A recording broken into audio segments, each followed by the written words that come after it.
Hey, what are you doing? You can't serve this to our family. Before I could react, my mother-in-law flipped the platter of food, spilling everything onto the floor.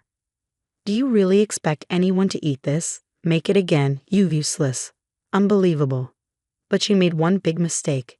My name is Christina, and I'm a 42-year-old stay-at-home mom. I live with my husband, Peter, our 14-year-old daughter, Karen, and my mother-in-law. It's been only 2 years since we moved in with her, but I feel like I'm at my limit. She keeps criticizing me all the time. Christina, why isn't dinner ready yet? Sorry, I got home late from work. Work? You put work before family. If your job takes that much time, just quit. I can't do that. We need the money. You, shut up. If you're going to do housework, then don't work at all. But I couldn't quit. Karen is in 8th grade, and soon she'll take high school entrance exams. She'll need tutoring, club fees, school trips, and new supplies. And after high school, there's college. On top of that, I need to save for retirement. Yet my mother-in-law keeps telling me to quit, as if she's trying to make my life harder. She raised 2 kids. She should know how expensive it is. She was the one who asked us to move in after my father-in-law passed away. She told my husband she was lonely, and he felt bad for her. I never wanted to live with her, but I agreed for his sake. And now she complains about everything I do. And that's not even the worst of it. She does other frustrating things too. Hey Mom, did you eat my cream puff? Karen asked one day. Huh? No, but it's gone. Grandma, did you eat it? Cream puffs. I don't even like those, she snapped. Then who ate it? I don't know. Either you or your mother is lying. I'm not lying. I didn't even get to eat it. You're probably just pretending so you can get another one. I would never do that. Sure you wouldn't. Stop accusing me. You have no proof I ate it. Then she stormed off to the bathroom, yelling, "You're a terrible wife and mother." Karen and I just stared at each other in disbelief. The next day, after she left to meet a friend, I was cleaning the house. When I went into her room, I found something in her trash can, a cream puff wrapper. I was furious. After all her yelling, she was the one who ate it. I told Karen, and she was disgusted. She said she wouldn't spend any more time with her than necessary. I wish I could do the same, but my husband travels a lot for work, so I'm stuck dealing with her. That evening, I showed her the wrapper. Brenda, you were so mean to us, but you were the one who ate the cream puff. She exploded. I did not. You or Karen must have put that in my trash to frame me, and how dare you go into my room? I was too tired to argue. She kept ranting, but I decided to stop letting it bother me. I started thinking of her complaints like a dog barking in the distance, annoying but easy to ignore. And the funny thing, she seemed more frustrated that I wasn't reacting. If she hates me so much, why doesn't she just ask us to move out? She treats me like trash, but acts sweet to my brother-in-law's wife, Zara. I found out that Zara went to the same high school as my mother-in-law. On top of that, she graduated from a top university and even worked as a model. Because of this, whenever we go outside with her, people notice her and come up to talk. My mother-in-law is clearly proud of her. But honestly, Zara isn't even her real daughter. There's no reason for her to act like she deserves credit for Zara's success. I can't help but think she's only proud because she believes, since my son married such an amazing woman, that must mean I'm amazing too. One day, my brother-in-law and Zara came over for a visit. Zara, welcome, come in. You came all this way, my mother-in-law greeted her warmly. I brought some fancy sweets for you, Zara said, handing her a box. Oh my, these are my favorite. I'm so glad. Then my mother-in-law turned to me. Christina, hurry up and make some tea. All right, I muttered. That's how she treats me, like her personal maid. What's worse, she had even asked me to buy those same sweets for her the other day. Oh, you should stay for dinner too, my mother-in-law suddenly told Zara. Really? That would be lovely. Thank you. Just like that, she decided for us, even though I was the one who had to cook. I made 6 portions for my brother-in-law, Zara, my husband, my mother-in-law, my daughter, and myself. Zara kindly offered to help, but my mother-in-law immediately stopped her. Zara, you're a guest. You don't have to do that. Come sit and chat with me. So, in the end, I cooked everything alone. It was exhausting. I had enough. I finally decided to talk to my husband. Until now, I didn't want to bother him. I tried to be patient, but I couldn't live like this forever. My mother-in-law never stopped criticizing me, and I knew she never would. I told him everything. He was surprised and upset that I hadn't told him sooner, but he apologized for not noticing. Right away, he went to his mother and warned her to stop treating me like this. But it completely backfired. So, you've been telling my son weird things. You think I'm berating you? You must be joking, she snapped. It's all Karen's fault. She and I aren't close. And you're the worst wife and daughter. If that wasn't berating, then what was? Clearly, my mother-in-law didn't care about common sense. Meanwhile, the day of our yearly memorial service was coming up. Things were tense between us. We barely spoke. But then, out of nowhere, she suddenly started talking to me. After the memorial service, some relatives were coming over for a meal. I need you to cook all the food, my mother-in-law ordered. What? We're not ordering food, I asked, surprised. No, I won't allow it. Don't even think about being lazy. You must make a proper home-cooked meal, she snapped before going to her room. Cooking for all our relatives was way too much work for one person. So I asked Zara, my brother-in-law's wife, if she could help. She happily agreed. With the two of us working together, we could just barely manage. On the morning of the memorial service, I was getting ingredients ready in the kitchen when my mother-in-law walked in. Well, I have some errands to run, so I'm heading out, she said casually. What? You're leaving now? I asked. Can't do anything about it. I'll be back before the service. Take care of the cooking for me, would you? And just like that, she walked out the door. She probably thought I would ask her for help, so she ran off to avoid it. But honestly, I was relieved she was gone. As if right on cue, Zara stepped into the kitchen. Christina, let's do this, she said cheerfully. She was not only beautiful but also kind, and she was fast. With her help, the food was ready in no time. We just had to add the final touches. My mother-in-law returned right before the service started. Oh my goodness, Zara, you're here, she said sweetly. Then she turned to me. Christina, you did make sure the food is ready, right? Her tone was completely different depending on who she was talking to. My husband had already warned her about this, but she didn't care. Once our relatives arrived, I felt like I could finally relax a little. I wouldn't have to deal with her as much. But then, suddenly, Hey, Christina, what is this? She shouted. I turned to look. You're serving this to my relatives. You should have made something better. I had a bad feeling. She picked up a large platter of food. Hey, what are you doing? I shouted. It would be rude to serve this to our family. And with that, she flipped the entire platter over, spilling all the food onto the floor. Hey, I screamed. You expect anyone to eat this? Hurry up and make it again, you useless piece off. I stared at her in shock. Was she even human? She was grinning as she cursed at me. This wasn't an accident. She did this on purpose. No matter how well I cooked, I realized then, she was always going to find a reason to ruin it. But my mother-in-law had made a big mistake. I didn't make that food, I said. What? She asked, looking confused. Then Zara, who had heard me shouting, rushed into the kitchen. Oh my God, my dish, she cried. My mother-in-law's eyes went wide. Zara made this dish, I said. That's. I thought you were cooking everything today, she stammered. I couldn't make food for all our relatives by myself, could I?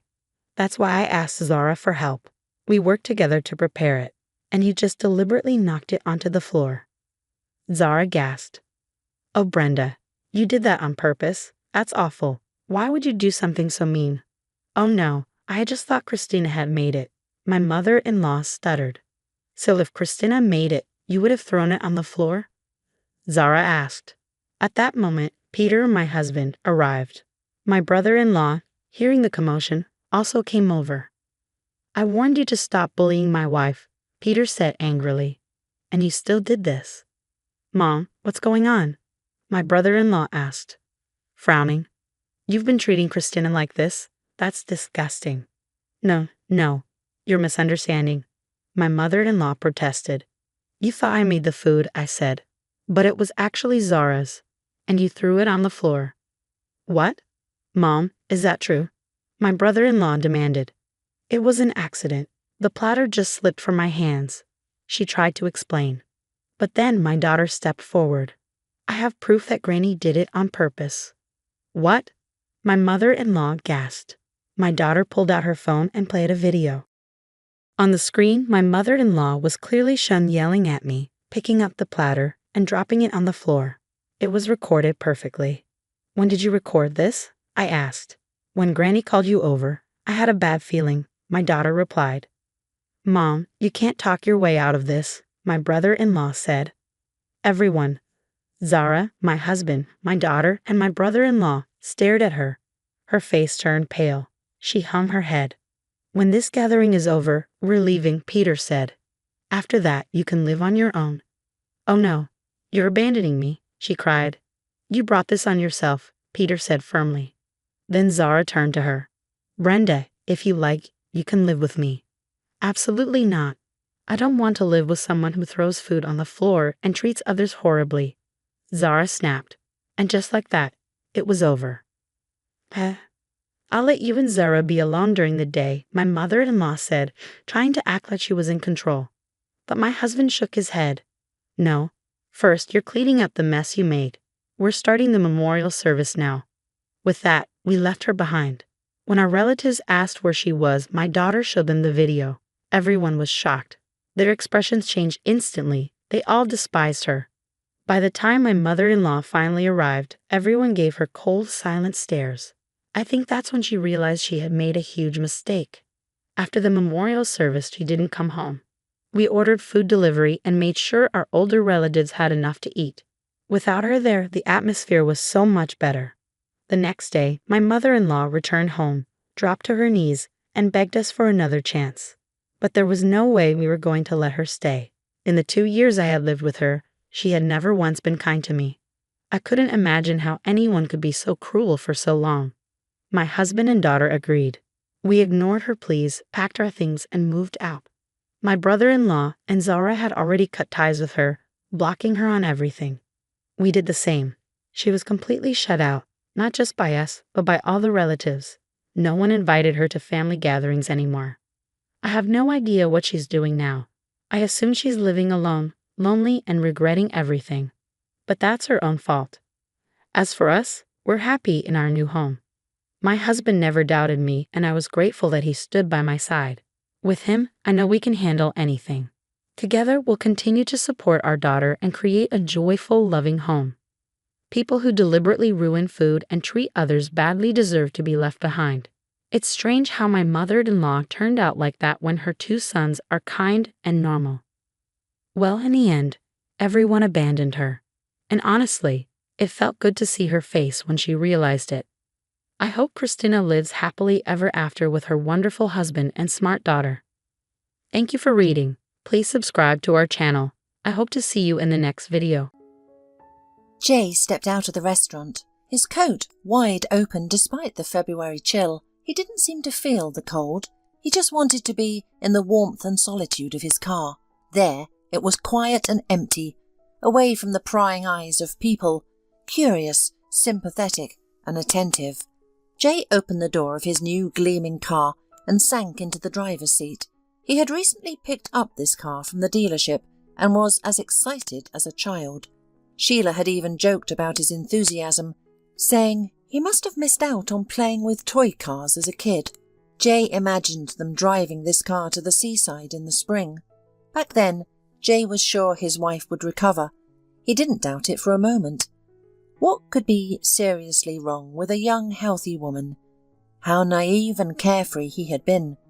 Thinking about his wife, Jay's heart ached. He couldn't believe Sheila was gone. Her life had ended so suddenly. She had been ill, and Jay knew it was serious, but he never imagined it would end like this. Treatment wasn't helping, but hope lingered. It seemed that finding the right doctors and the best clinic would make everything right. There were results, but they were short-lived. Her condition would improve in the hospital, and she would be discharged, only to relapse at home. Weakness, worsening test results, pain. In her final months, Sheila became a shadow of her former self. always slim, the illness had left her gaunt. Her once vibrant hair was dull and thinning, and she barely had the strength to walk to the bathroom or make breakfast. Jay worked a lot. He couldn't just quit his job. He wanted to spend more time with his wife, who needed help, but the treatment was expensive. Fortunately, Sheila had her mother, Patricia, and her childhood friend, Veena, by her side when Jay was away. Veena was a lifesaver for them. She worked remotely, and her flexible schedule allowed her to care for Sheila. She entertained Sheila with conversations, prepared special meals recommended by doctors, reminded her to take her pills, and kept her spirits up by reminiscing about their shared past. Jay was grateful to Veena for everything she did for Sheila and for him. She found the strength to support both Jay and Patricia, who looked heartbreakingly frail. Jay sat in his car, staring blankly at the snowy, frosty street. Winter was wearing thin, and spring seemed far away. It was a season neither he nor Sheila liked. They had met about 5 years ago at a sports club, where Sheila worked as a fitness trainer. Although she primarily led group classes for women, she noticed Jay struggling with the gym equipment and offered him advice. Sheila's natural beauty and warmth immediately captivated Jay. She was tall, slender, with large blue eyes and shiny chestnut hair. Over time, Jay and Sheila grew closer, their friendship deepening as they shared jokes, news and personal stories. Jay, confident and decisive at work, found it challenging to take the first step with Sheila. He feared rejection and the awkwardness that might follow. Fortunately, Sheila took the initiative, inviting him to a concert of a rock band they both enjoyed. The concert was a turning point. Jay finally mustered the courage to confess his feelings to Sheila. The moment seemed perfect. They were strolling through a deserted autumn park, illuminated by tall, bright streetlights and trees adorned with golden leaves. There was no one else around. "You know, I really like you," Jay said resolutely, looking into the large blue eyes of his charming companion. "I mean, you—" "Finally!" Sheila smiled. "I thought you'd never say it. I knew it all along. It was obvious. Why were you so nervous? I really like you too. Honestly." They began dating, enjoying walks around the city, cosy cafe visits, and trips to the countryside. Soon Jay met Veena, Sheila's childhood best friend. The girls had grown up together, living in neighbouring apartment buildings, playing in the same sandbox, and even sharing a desk in first grade. They were inseparable. However, there was something unnatural about Veena, but Jay kept these observations to himself, not wanting to upset Sheila, who was very close to Veena. Sheila worried about Veena's struggles with relationships, and even asked Jay to introduce her to someone, perhaps a colleague or friend. Jay tried introducing Veena to a young unmarried programmer at his work. The programmer was a nice guy but very shy and inexperienced with women, much like Jay once was. Unfortunately, the introduction didn't lead to anything. After the first date, the programmer politely declined further meetings, explaining to Jay that Veena had taken control too quickly, acting like a demanding princess and hinting at expensive gifts and outings. The programmer felt used and didn't want a second date. Jay also disliked Veena's jokes at Sheila's expense. Though meant to be friendly banter, they often seemed to diminish Sheila's achievements and qualities. However, Veena proved to be a true friend to Sheila, always there to help and support her, especially during difficult times. Veena was by Sheila's side until the very end, and she also helped Jay with the funeral arrangements, taking charge when he was overwhelmed with grief. The symptoms of Sheila's illness had begun to show about a year ago, but neither Jay nor Sheila had paid much attention at first. Sheila started tiring more easily, and after her workouts, she would come home and collapse on the couch, watching TV. Jay would joke about it, but they both dismissed it as a sign of aging. Jay and Sheila had planned to have children and dreamed of a large family. Jay had even started looking at houses in the suburbs, imagining a big garden with swings and a playground for their future children. They enjoyed discussing their plans, and these conversations brought them warmth and comfort. However, they mutually agreed that there was no rush to have children. Jay's job involved frequent business trips, but he was in line for a promotion that would end these trips. Sheila was also focused on her career as a fitness trainer, building her personal brand, and signing contracts with various fitness clubs in the city. They both led active lives and worked hard for their future, feeling that they were still young and had plenty of time. "When will you finally make me a grandmother?" Sheila's mother, Patricia, often asked the young couple. "We will, Mum, we promise," Sheila would reply. "But now is not the right time. We're both focused on our careers." "You can still have a career with a child. If you need help, I'm always here," her mother insisted. "Mum, your heart is weak. I couldn't bear to burden you with an active toddler," Sheila would say. Later, Jay often recalled these conversations and desperately regretted not heeding Patricia's advice. He felt tears welling up in his eyes as he sat in his car, the engine still off. Darkness had fallen and a snowstorm was beginning. Jay thought about the children he and Sheila had never had. On the one hand, if they had a child, he would not feel so lonely now. There would be a meaning in his life for the sake of whom it would be worth living, doing something, trying. On the other hand, a little boy or girl would have lost the most dear and important person, Mum. Even the mere thought of it made him afraid. Jay took out his phone and began scrolling through the gallery. He was only interested in photos of Sheila. A year ago, her illness had begun to show, but she still looked like herself. She tried to maintain her usual lifestyle, though she could no longer keep up the same pace. Sheila gave up several side jobs and dropped out of courses she had been eager to complete. She lost weight and often felt nauseous. Jay convinced Sheila to get a checkup at the best local clinic, and the doctor delivered shocking news. Sheila had a rare blood disorder. It was terrifying. On Jay's body ran a crowd of goosebumps, but Sheila remained calm, asking the doctor about treatment options and prognosis. However, the doctor could provide few answers. The diagnosis was unclear, making it difficult to determine a treatment plan. Sheila began frequent hospital visits. "Perhaps you should leave the fitness club," the man suggested to Sheila cautiously. "Just for a while, until you get better.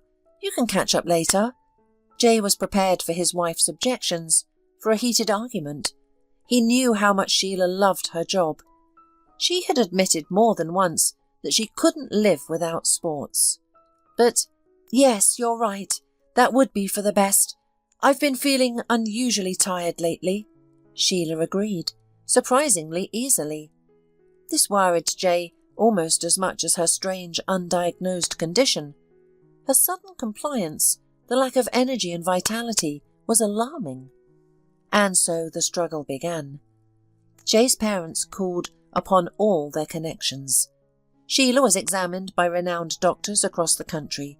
She stayed in the most advanced clinics, receiving the best treatment, and was even consulted by international medical experts. By her side were her loyal companions, her mother and her childhood friend Veena. Veena visited Sheila often, her work schedule allowing her to come at any time. Jay was grateful for these visits because only Veena could rouse Sheila, persuading her to go shopping or to the movies. The red-haired friend had a miraculous effect on the patient. "She acts as if nothing is wrong," Sheila tried to explain to her husband, "and I start to feel better myself. It almost seems like nothing has changed." Periodically, Sheila was hospitalized in clinics.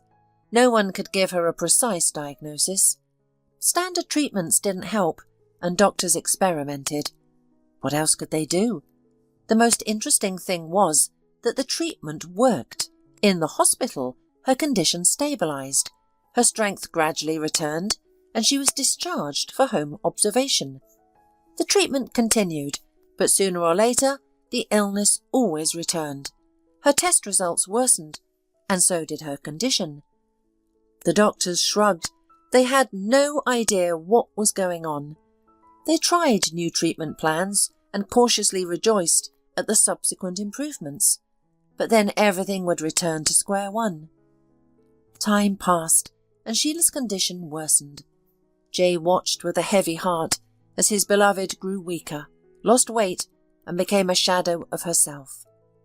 His life now consisted of worries about his wife and the search for doctors willing to take on her complex case. Jay wanted to spend more time with Sheila. She needed round-the-clock support and someone by her side, but he had to work a lot.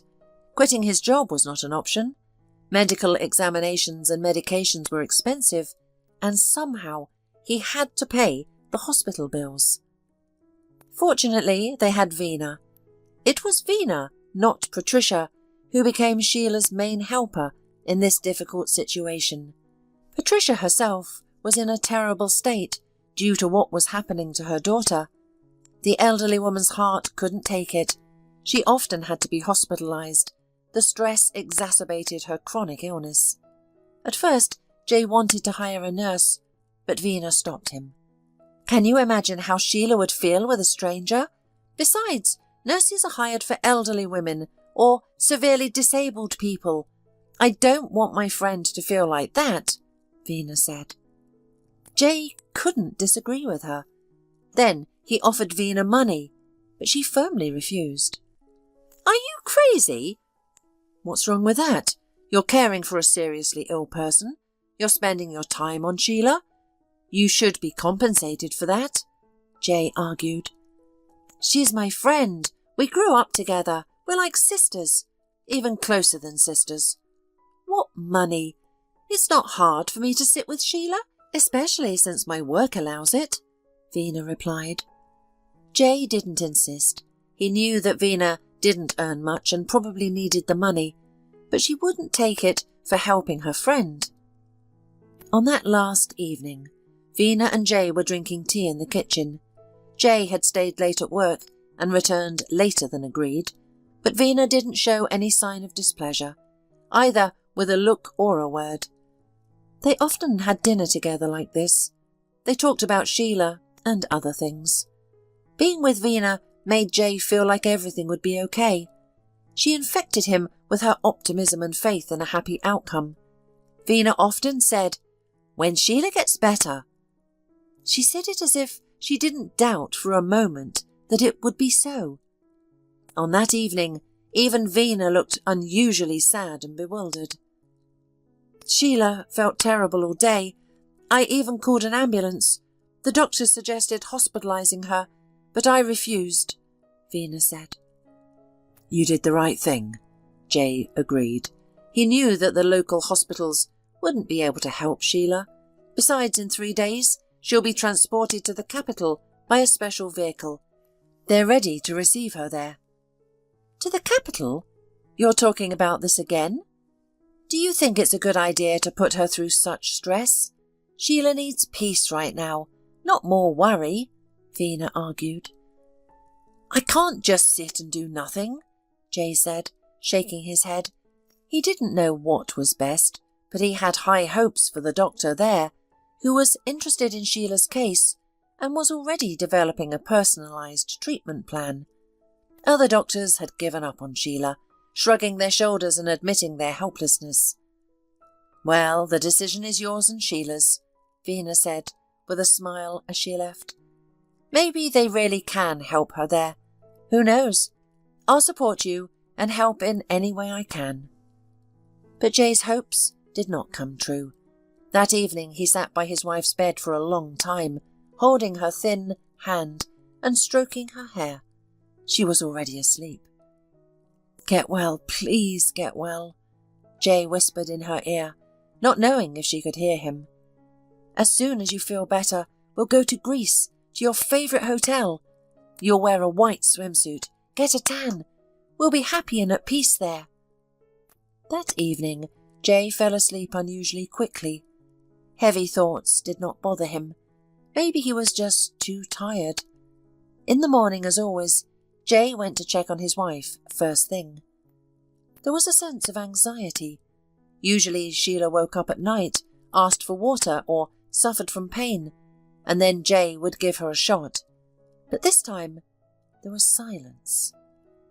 Sheila lay exactly as Jay had left her. The blankets hadn't even moved.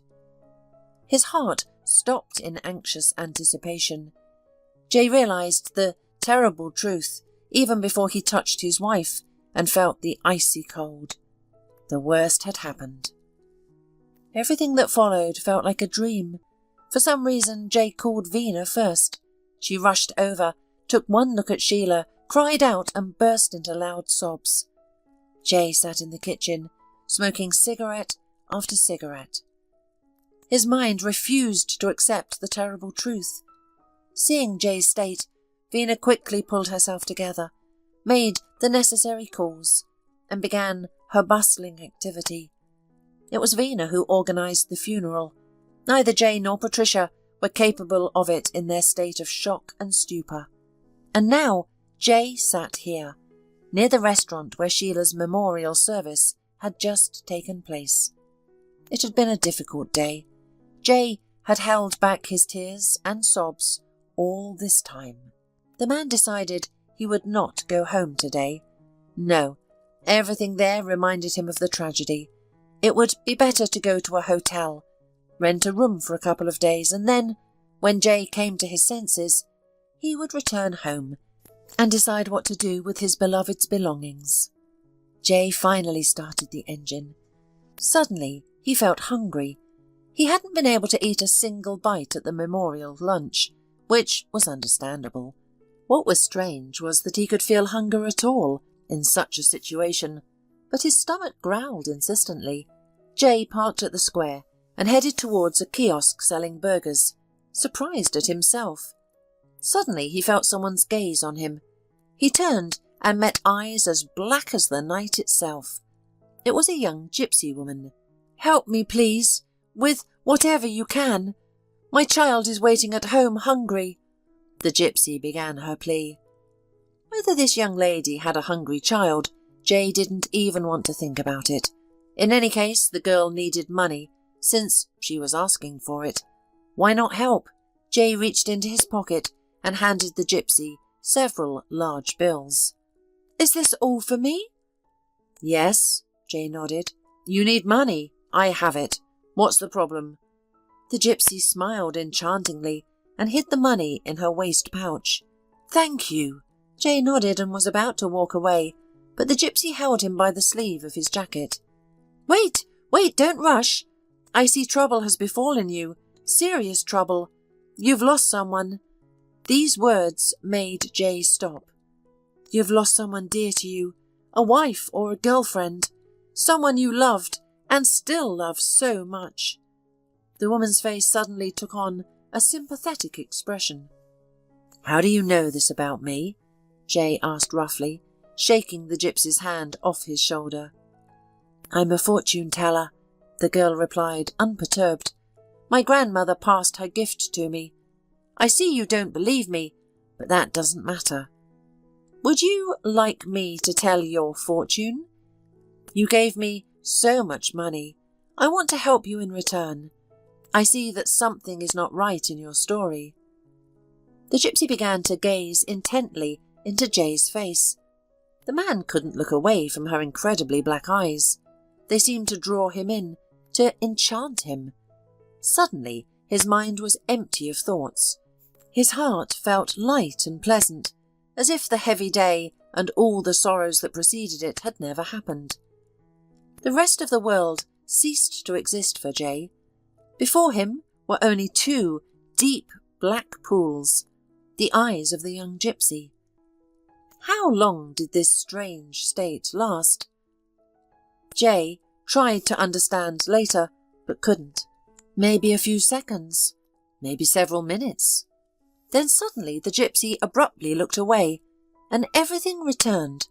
The noise of the city, the unbearable heaviness in his heart, the smells, the thoughts.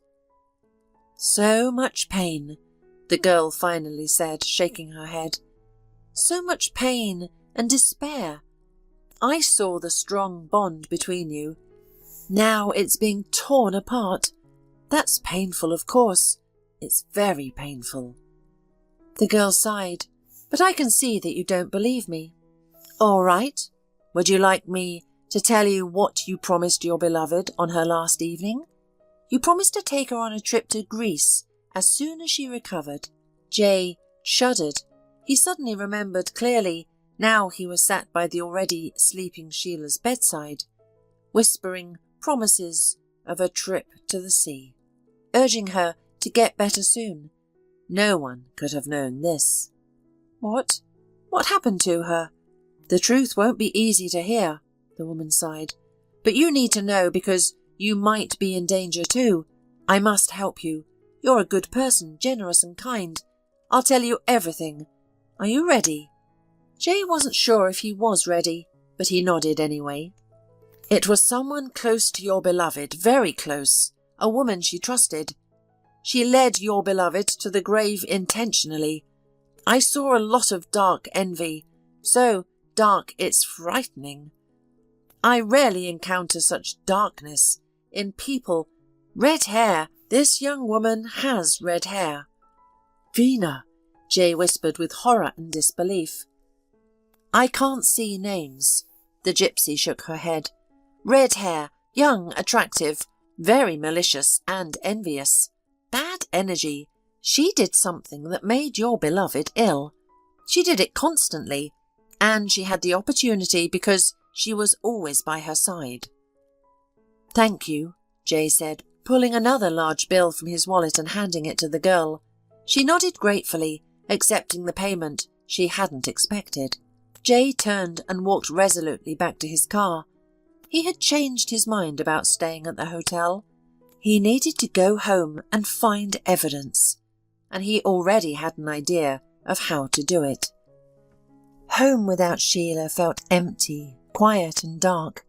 Things were scattered everywhere.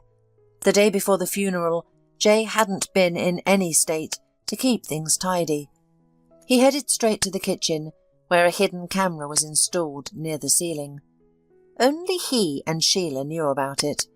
The kitchen also concealed a safe, hidden from prying eyes, where they kept money, valuables and important documents. The safe installer had recommended setting up the camera. Everyone does it these days, just in case. You probably won't need it, but sometimes these recordings are helpful during legal proceedings. Jay had followed the advice and almost forgotten about the camera. But now, after the strange conversation with the gypsy, he realized the installer had been right.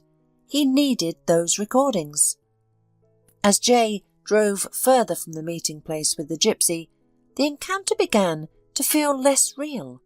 By the time he got home, the girl's words seemed like a typical scam, a way to extract more money from a stranger. Perhaps she had even hypnotized him, and everything he heard was just a product of his grief-stricken imagination. But he had to check the recordings just to be sure. The videos should have been stored in the device's memory for up to 3 months. Plenty of time to uncover any wrongdoing. If Vanessa was truly involved, Jay was determined to find out. He spent the entire night in front of his laptop, watching footage from his own kitchen. It was painful to see Sheila, weak and frail, but still alive. The rapid changes in her appearance were starkly evident in the fast-forward. She seemed to fade away day by day, becoming a ghostly figure. Jay watched as he and Sheila shared breakfast, talking and smiling at each other. This was just 2 months ago. Soon after, Sheila took to her bed, and Jay began bringing her meals. Jay paid particular attention to the scenes featuring Veena. Sheila's friend was a frequent visitor, often working from their kitchen table, typing on her laptop, and occasionally preparing meals or taking phone calls. Sometimes she would disappear from the kitchen for extended periods, like watching TV in the living room or spending time with Sheila. The camera only covered the kitchen. Jay noticed something peculiar. Veena was adding a liquid from a small bottle with a red cap to the food she prepared for Sheila. At first, he thought it might be one of Sheila's medications, but the bottle was stored in a cabinet under the sink. An odd place for medicine. Veena seemed to be deliberately hiding it. There was a niche under the sink, a hidden space between the cabinet and the wall where the mysterious bottle was likely kept. Veena added this liquid to everything she gave Sheila: porridge, soups, drinks, even fruit. Then Jay was horrified to see Veena injecting the substance into an apple with a syringe. A chilling realization struck Jay. Could Veena have poisoned Sheila? The video evidence was clear and detailed, leaving little room for doubt. Jay went to the kitchen and opened the cabinet under the sink. He reached into the niche and found the very same bottle with the red cap. It was almost empty, with just a few drops left. This would be enough for analysis. As Jay stood up, his phone vibrated. It was Veena calling. "Hi," Jay answered, trying to keep his voice calm. "How are you? You looked terrible earlier. Should I come over?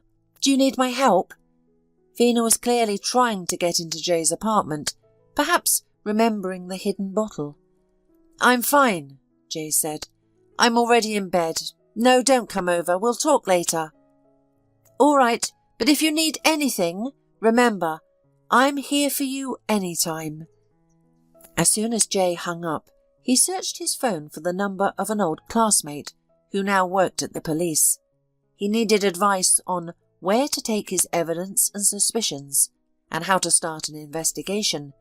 It's not every day you discover that your wife's best friend is a criminal. Once Jay contracted the investigators, the case moved swiftly. With the help of some connections, results came quickly. The bottle contained a highly toxic substance that could cause the symptoms and effects Sheila had experienced. Detecting this substance in the blood is extremely difficult, which is why the doctors hadn't found any traces of poison. There was no longer any doubt that Sheila had been poisoned. The realization was devastating. Jay struggled to accept it, his grief turning to rage. He threw things against the wall, roaring like a wild animal, destroying everything in sight. Surprisingly, the neighbours didn't call the police. Jay knew he could have prevented this, if only he had thought to review the camera footage earlier or sent Sheila to a clinic where Veena couldn't visit.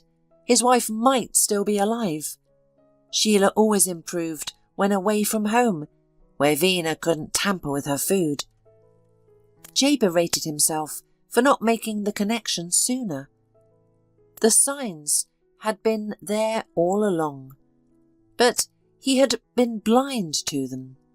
Now he was determined to bring Veena to justice and find closure for Sheila's tragic death. Proving Veena's guilt turned out to be more challenging. While the video clearly showed her adding liquid to Sheila's food, the contents of the bottle remained uncertain.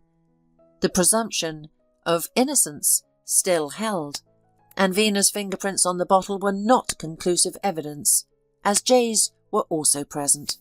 Thus, Jay himself came suspected for a time. Veena was called in for questioning, and afterward phoned Jay, shouting and trying to guilt him. "How could you think of such a thing about me? I've known Sheila since childhood, longer than you. She's like a sister to me. I would never harm her. I spent so much time caring for her. And you?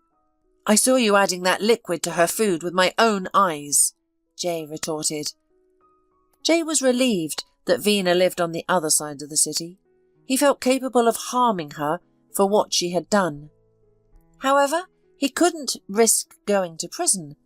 He had responsibilities, his parents, Sheila's mother and his job. He trusted that Veena would be punished according to the law. The investigation uncovered more details. Veena's fingerprints, traces of the substance in her bag, and in the bathroom where she had tried to dispose of the remaining potion. The toxic substance left residues on all surfaces it touched, making it easy to detect even after some time. Traces were even found under Veena's fingernails. The trial proceeded smoothly with abundant evidence. Jay attended every hearing, determined to see justice served. Veena was sentenced to 10 years in a strict regime colony. Though Jay felt the sentence was too lenient, he knew it was the best outcome under the circumstances. Veena glared at him with unconcealed hatred, her eyes filled with despair, fear and rage, but no remorse. Patricia, also present at the sentencing, was devastated. "How could you do this? She trusted you," she cried. "She always thought you were better than me," Veena sneered. Patricia trembled and Jay held her tightly. He felt responsible for her now that she was alone. He vowed never to abandon her. After Veena's conviction, Jay returned to the square, hoping to find the gypsy woman who had revealed the truth about Sheila's death. He wanted to thank her, or perhaps just confirm that their encounter had been real. However, he couldn't find her. Other gypsies and locals had no recollection of the woman he described. Jay was slightly disappointed, but accepted that some mysteries are meant to remain unsolved. The important thing was that the gypsy girl had helped him find justice for Sheila. 3 years had passed since the tragedy, and much had changed. Jay embarked on a journey of healing, exploring meditation, therapy, and even starting his own business. He sold the old apartment that held so many painful memories and moved to a cosy country home in a picturesque village. Life gradually regained its vibrancy. The sadness and longing for Sheila remained, but Jay found joy in simple pleasures again: a delicious meal, time with friends, the beauty of nature. He even met someone new, a beautiful and understanding woman named Sasha. She was nothing like Sheila, and Jay wasn't trying to replace his late wife. Their relationship developed naturally, and Jay found himself experiencing familiar feelings of joy and warmth. Sasha became his salvation, helping him find happiness again. Sasha knew Jay's story. She had her own losses and tragedies in life. In short, one day they realized that it was time for them to live together. It would be easier and more pleasant that way. Jay and Sasha got married without a lavish ceremony or pomp. Neither of them needed it. Patricia was simply happy for Jay. "That's the right thing to do," she said. "Life goes on. Life continues." The woman had managed to cope with her loss. She found new hobbies: dancing for those over 50, a book club. Patricia lived, socialized, and tried to enjoy life. Jay helped out as much as he could. Patricia and Jay often discussed Veena's actions. Neither of them could comprehend what she had done, and both blamed themselves for not noticing anything earlier. But there seemed to be no warning signs. "Veena was always so polite, so kind," Patricia would say, shaking her head.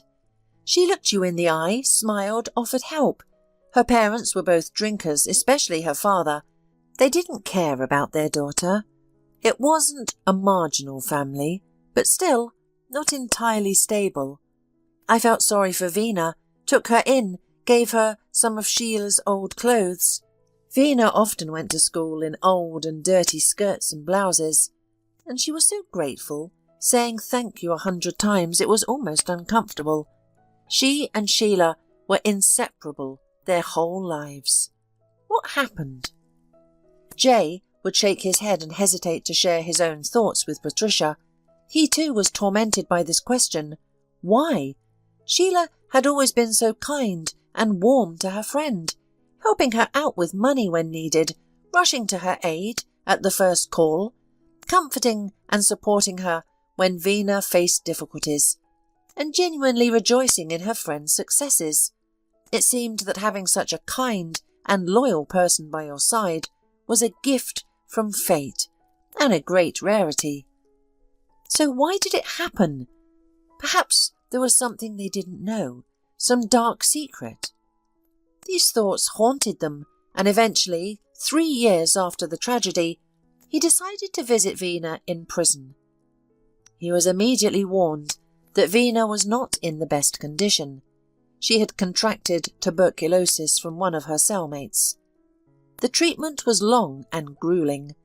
Eventually, the disease was brought under control, but the damage it had done to her body was irreversible. "She doesn't have long left. That's what our doctors say," a prison staff member told Jay. "I'm telling you this so you won't be too shocked when you see her. She's changed a lot." "And she agreed to talk to me right away?" Jay asked. When he applied for the visit, he was prepared for Veena to refuse to see him. After all, it was he who had put her behind bars. She must have hated him all these years. "Why wouldn't she agree?" the guard smirked. "It's not like anyone else visits her. No family, no friends, so any attention is better than none." The visit took place in a room resembling an ordinary living room. A soft sofa, 2 comfortable armchairs, a coffee table, even a flat-screen TV on the wall. Jay spent about 20 agonizing minutes in that room before Veena entered. The guard was right. She had changed a lot. If Jay had met her by chance on the street, he wouldn't have recognized her. Veena had always been pleasantly plump. Now she looked like a skeleton, her skin dry and wrinkled, an unhealthy yellowish hue. Her once lush bright red hair was now a sparse, dull grey. Veena seemed to have prepared for the visit. Her thin, tightly pressed lips were covered in cherry red gloss. Cheap mascara clumped on her sparse eyelashes. At first, Jay almost felt sorry for her, but then he remembered what she had done. Veena smiled at Jay, revealing darkened teeth. She slowly approached the armchair and sat down across from her visitor.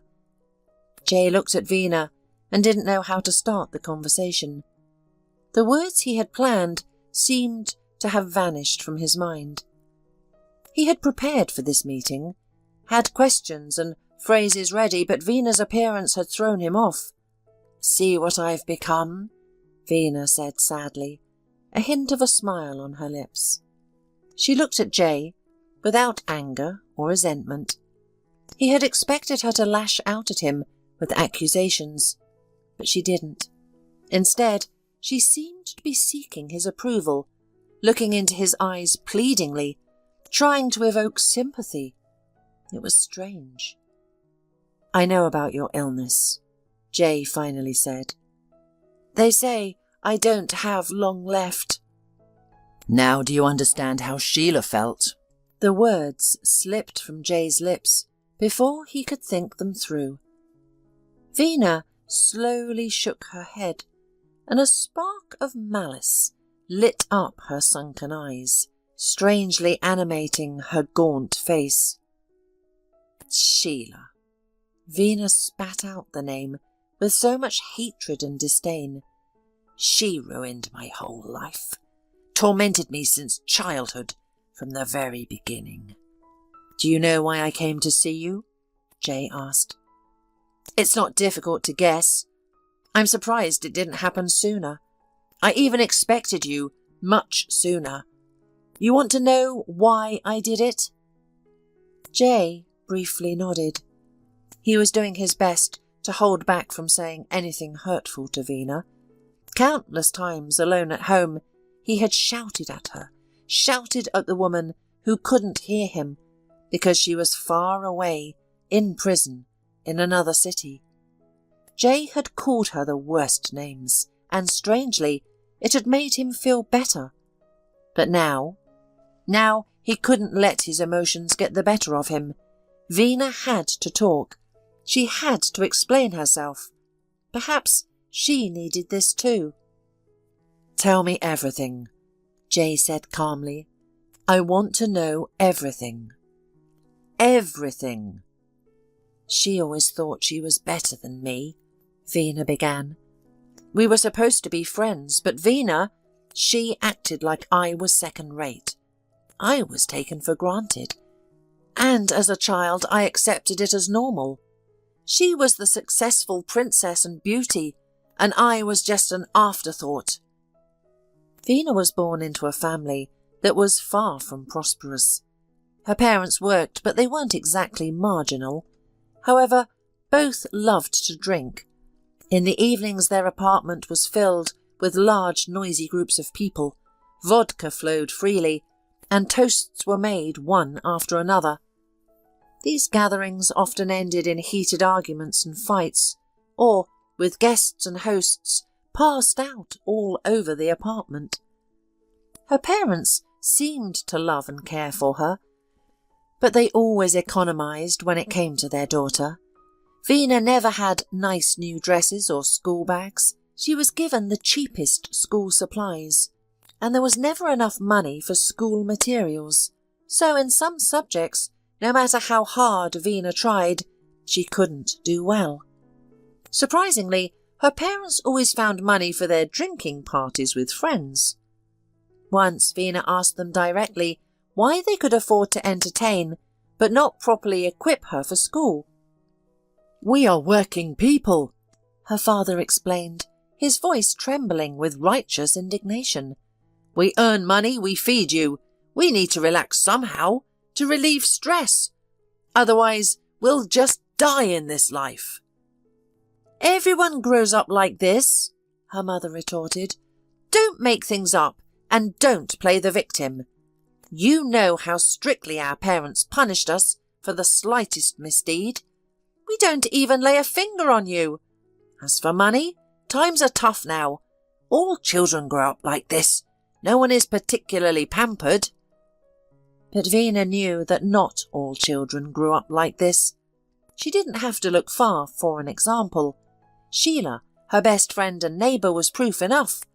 Sheila was raised solely by her mother, having never seen or known her father. They lived modestly, but the way Patricia treated Sheila was special. Despite her meagre salary, she managed to bring joy to her daughter. She saved money to buy Sheila nice clothes for school, paid for all her school trips, cooked delicious meals for her, and most importantly, was always interested in her daughter's life. She asked about her day, knew all about her relationships with her classmates, and was involved in her life. Sheila and Veena had been friends since they were very young. They met in the sandbox in their courtyard. 5-year-old Veena was already playing alone. Her mother assured the neighbours that this was to teach her daughter independence. Veena was even proud of this at first. Her peers were accompanied by their parents, but she was on her own. Later, as she grew older, she realised that it was simply her mother's laziness and indifference. Patricia watched over Sheila, but from a distance. Not interfering in her games and conversations with other children, she was simply there, making sure her daughter was safe. The girls became fast friends. Sheila was the first to approach the red-haired Veena and told her she looked like Pippi Longstocking from the cartoon. Veena was intrigued. She had never heard of this character, and Sheila eagerly told her exciting stories about the red-haired girl who seemed to attract adventures. It was captivating. From that day on, Veena and Sheila were inseparable. Patricia encouraged this friendship and always welcomed Veena into their home. Veena often visited Sheila and was amazed by her friend's room. It was beautifully arranged with a bookcase full of children's books, a large toy box, beautiful flowers in pots on the windowsill, a comfortable desk, and soft bed linens with princesses. Veena had never had anything like it. Yet Sheila's mother earned far less than Vena's parents. Patricia simply tried harder for her daughter. Sheila was the light of her life, her main priority. Vena's parents, on the other hand, saw their daughter as a useless appendage in their small family, an extra mouth to feed, even though they claimed to love their little girl. Patricia never shouted at or punished her daughter. Once, in front of Vena, Sheila dropped a glass. It shattered on the floor, and large drops of compote splattered the walls. Vena flinched, expecting a scandal.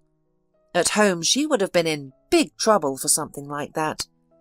But Patricia just smiled. "It's for good luck," she said, handing her daughter a rag. "Clean it up, but be careful, don't cut yourself." The mother watched Sheila carefully as she cleaned up, gently guiding her and giving her advice, but then praised her for her effort. Perhaps it was at that moment that Vena first felt envy toward her friend. She lives in her own room like a princess, and her mother never scolds her. Why do some have everything and others have nothing? Time passed, and it was time for the girls to start first grade. As luck would have it, the friends ended up at the same desk, much to their delight. Soon, however, it became clear that school was not easy for either of them. Before school started, Vena and Sheila had dreamed aloud about becoming the best students in their class, but in reality, they ended up somewhere in the middle. Vena was delighted that, at least in this regard, Sheila hadn't surpassed her, and she tried very hard, doing her homework, listening attentively to the teacher, even studying extra at home. All this was to become better than her friend in something. However, all these efforts bore no fruit. The girls' grades were roughly the same and quite mediocre. Then, one day, a gymnastics coach from a sports school came to the first graders' physical education class. She watched the children closely, looking for promising students. In the end, Sheila and a few other girls from their class were selected. The children were invited to a trial at the sports school. Vena cried bitterly when she got home. She had been rejected. Sheila was chosen, but not her. Once again she was left out. But Patricia noticed that Vena was very upset. She asked what was wrong, and Vena confessed that she also wanted to do gymnastics, but hadn't been chosen. Patricia hugged Vena and promised to sort it out.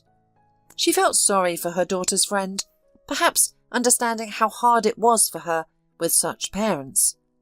True to her word, Patricia spoke to the coach, and Vena was also accepted into the group as an exception. Vena was overjoyed. She had no intention of becoming a great gymnast. The important thing was that she now felt equal to Sheila, not inferior, but equal. After all, she too had been selected for the group. As the friends grew older, the gap between them became more apparent. Sheila was one of the best students in her year at the sports school. After a few years, Vena was advised to find another sport. Thanks to the tutors hired by Patricia, Sheila's grades improved, while Vena remained a struggling student. Sheila had beautiful, if inexpensive, outfits, while Vena wore clothes from second-hand shops. And so it was with everything. Sheila was more loved and respected in class, and boys admired her. Her life was more interesting and fulfilling than her best friend's. This angered Vena. Yes, she and Sheila were friends, and this friendship brought Vena many benefits. For example, Sheila let her copy homework and lent her clothes for discos. Patricia often invited Vena for lunch and fed her delicious pies, borscht and dumplings. She even sent Vena home with treats. One day, Vena realized that even these kindnesses and pity from Patricia humiliated her. The woman seemed to see that her daughter's friend was a pitiful creature and tried to comfort her out of kindness. Veena was angry with Sheila, despite the benefits she gained from their friendship. Sheila, however, noticed nothing. She considered Veena her most loyal and reliable friend, sharing her dreams and secrets with her. This openness and honesty also infuriated Veena. Sheila had a purity and freshness that Veena lacked. Veena appeared to be Sheila's loyal friend, but secretly she waited for something bad to happen to Sheila and rejoiced when it did. For instance, Sheila lacked just a few points to be admitted to the economics faculty. She was almost in tears when she shared this news with Veena. Veena comforted Sheila, trying to hide her joy. At least something didn't work out for that annoying Sheila, she thought. You see, Mum paid so much money for tutors, she really wanted me to become an economist. I feel bad for her, Sheila said. Yes, but what can you do? Sometimes things don't go as planned, Veena philosophized, trying to hide her satisfaction. But I didn't really want to go to that faculty myself. I dream of something else. I just feel bad for Mum. Veena maintained a sad expression and nodded sympathetically, but inside she was rejoicing. Serves you right, Sheila. Veena herself never even considered going to university, let alone such a prestigious faculty. She realistically assessed her abilities, but Sheila hadn't made it either. Veena was thrilled. After school, Veena enrolled in a culinary school, the only place her meagre grades could get her into. Her parents were pleased. It was a good, stable profession. But Veena already knew that she would never work in the food service industry. Such physically demanding work was not for her. She would find another way to make a living. Maybe she would marry well. Why not?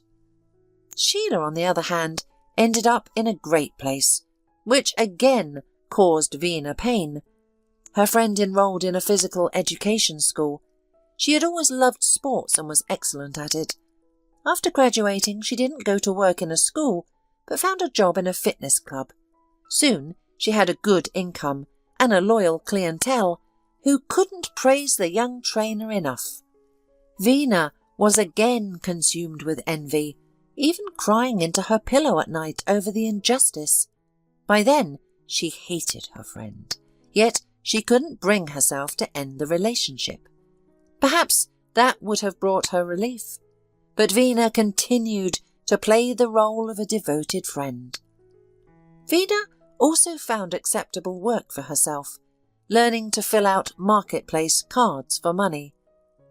There were plenty of orders, but it was a dead-end job with no prospects. Besides, she couldn't stand Sheila's ever-increasing salary. Life once again showed each friend her place. Stagnation and a dead end for Veena, and an interesting job and development for Sheila. Again, it was unfair. All this only fueled Veena's hatred. She still hoped that she could arrange her life as well as her friend, or even better. The only option, as she saw it, was a fortunate marriage. She just needed to find a wealthy man, charm him, marry him, and a comfortable life would be assured. Sheila didn't even consider this option. She was passionate about her work and sought self-fulfillment. Veena, however, planned to take a different path, one that was more effective and, most importantly, quick. But nothing worked out. Veena tried hard, seeking relationships and attempting to attract young men from wealthy families. Often, this meant compromising herself, adapting to others, and even humiliating herself. Yet there were no results, except for prolonged romances that never turned into serious relationships. Veena felt empty and disappointed after another failure when Sheila told her about Jay. This reignited Vena's hatred with new intensity. Jay was precisely the kind of man Vena dreamed of. From a wealthy family, educated, with a good job and bright prospects. And he truly loved Sheila. Vena saw how he looked at her friend with admiration and tenderness. No one had ever looked at Vena that way. It was painful and unfair. Vena made several attempts to charm and win Jay over, but she quickly realised it was futile. Then came another blow. Sheila and Jay got married. All of Vena's dreams seemed to come true to her despised friend. How could she bear it? Vena didn't immediately decide on her terrible act. At first, she tried for a long time to arrange her own life, albeit unsuccessfully. She failed to succeed in her career or relationships. Against this backdrop, Sheila's life seemed brilliant, like the foil on a bottle of expensive champagne, a dazzling career and a wealthy, handsome husband. Jay was not indifferent to Vena. He was the kind of man she dreamed of. It wasn't just about his money and prospects. His appearance, manner of speaking and smile, all of it resonated with Vena and gave her no peace. She wanted to be in Sheila's place when he hugged his wife or looked into her eyes.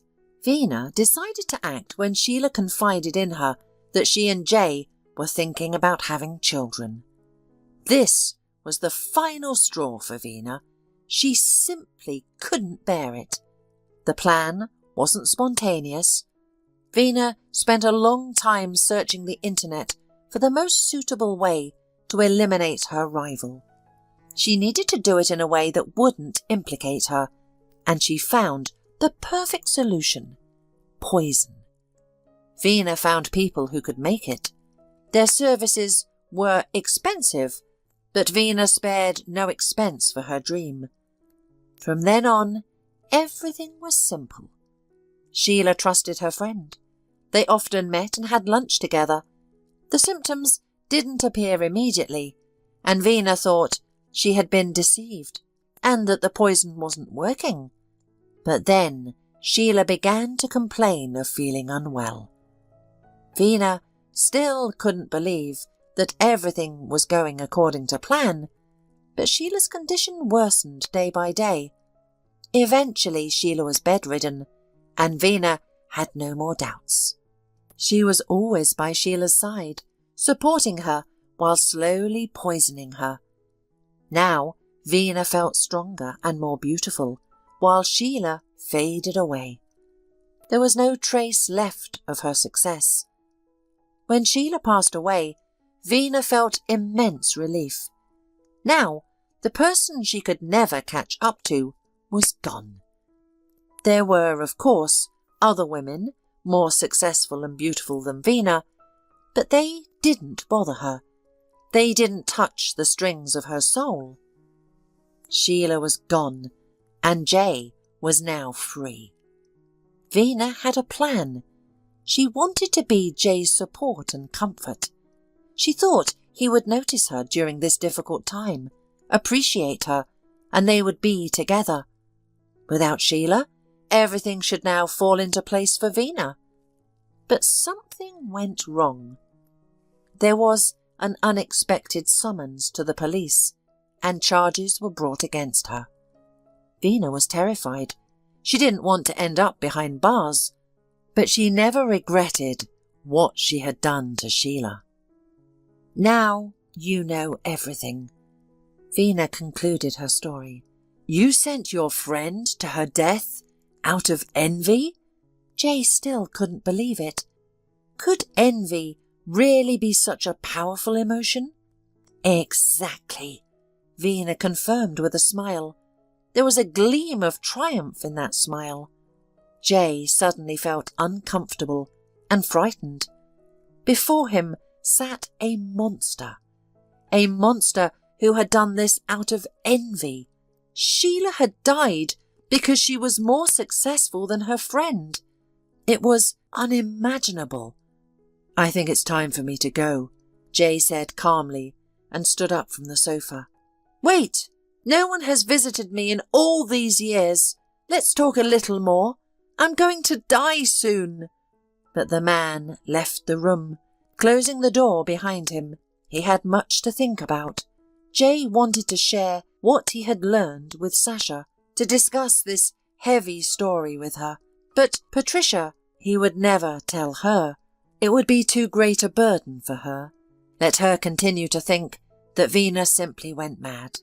It was simpler that way. Sarah arrived at the cafe 10 minutes earlier than the agreed time. The place was not particularly well furnished and not very clean, but it was close to Tina's workplace. Tina worked at a prestigious beauty salon and was a manicurist. 2 years ago, Sarah's close friend had recommended Tina, saying she was a genuinely pleasant girl who understood clients' wishes. And so it was. The women developed a warm, friendly relationship, sharing dreams, goals, life stories and advice. And, yesterday, Sarah got an unexpected call from Tina. Surprised, as she had no plans to visit the salon any time soon, she had no idea what could be the matter.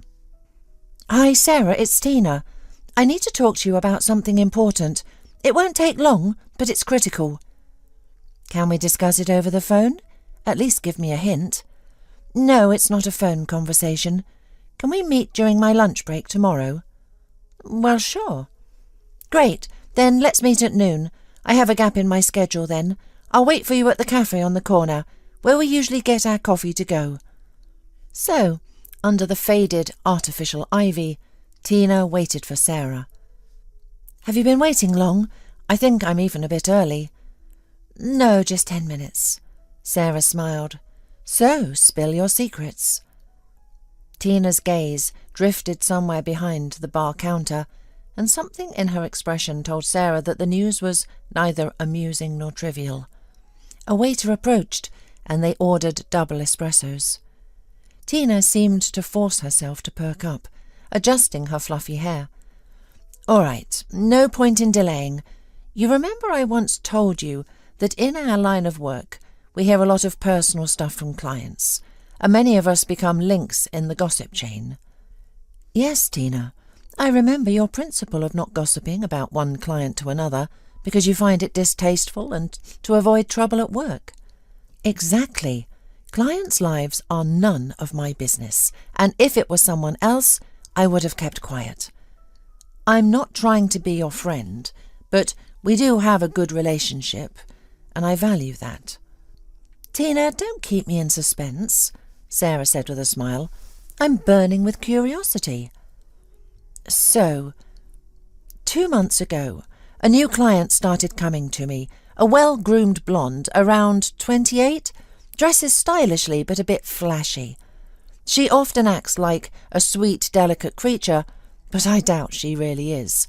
Likes to assert herself by talking about the gifts her boyfriend gives her and their trips. She shows off her new things with enthusiasm and wants me to admire them too, and I do, it's part of my job. It makes the client happy, and they're more likely to come back to me. Anyway, everything is as usual. Then, the day before yesterday, my blonde client comes in, all tanned and beautiful. She tells me she just got back from some Mediterranean paradise, from Cyprus. She spent a week there with her boyfriend. Only a week, because he's some busy businessman, as I understood. I congratulated her and commented on how good she looked. She immediately pulled out her phone and started showing me photos and telling me stories. Here they are eating tiny, tender squid stuffed with something. Here he bought her a collectible ring from some famous jeweller. While I was doing her French manicure, she couldn't stop talking. She was in the mood to share personal details. It turns out her boyfriend is quite a bit older, recently turned 42. Of course he's married, but he hasn't loved his wife for a long time. He was just living out of habit until he met her, the blonde. His wife has always tried to boss him around and only thinks about herself. She's always busy with work and her daughter's studies. She instills the same beliefs in her daughter about the importance of finding one's calling, blah, blah, blah. But it's all just for show. His wife is a daddy's girl who has never had to struggle. First, her father took care of her, then her husband. With those advantages, anyone could find their way in life. But he had to make it on his own, starting from nothing, even from a disadvantage, with no help and only obstacles. That's an entirely different attitude towards life. He and his wife are totally different people.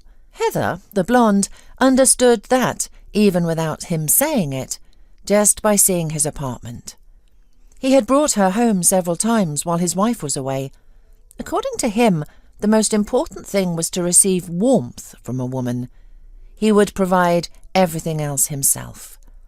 Heather said that he talked about his love so often, even when she didn't ask, that it was clear he truly loved her. In short, Sarah, I hear similar stories quite often. And then she decided to show me a photo of her beloved. "Tell me what you think, honestly," she said. I was prepared to give a restrained approval, to say that I understood her. And then I looked at the first photo and saw your husband, David. There they were, embracing in front of a seaside Italian restaurant. Then another photo of them together in front of a jewellery store window, and more, at the hotel bar and by the pool, on the sea at Aphrodite's beach. She showed me about 20 photos. She sighed and said, "You see, we're so happy together, there's no hiding it." Tina fell silent, took a breath, and added, "I think I did the right thing by telling you. I'm sorry I didn't do it right after Heather left. I was in a daze. I knew I should tell you, but I've never been in a situation like this before, where someone trusts me and I have to betray that trust. On the other hand, if someone is foolish enough to show everyone photos of her married lover, something like this was bound to happen eventually." "Tina, thank you. You did the right thing," Sarah quickly and quietly interrupted. "This isn't gossip, it's help. Thank you again for your help. This is not a situation where ignorance is bliss. I've always thought I could handle the truth. Your reputation at the salon won't suffer. You don't need to worry. I'm perfectly rational. All right. I have to go. You still have work and I'm going to a photo exhibition now. It's for work and I'll also have time to sort things out in my head. I'll probably call in a week to schedule a pedicure.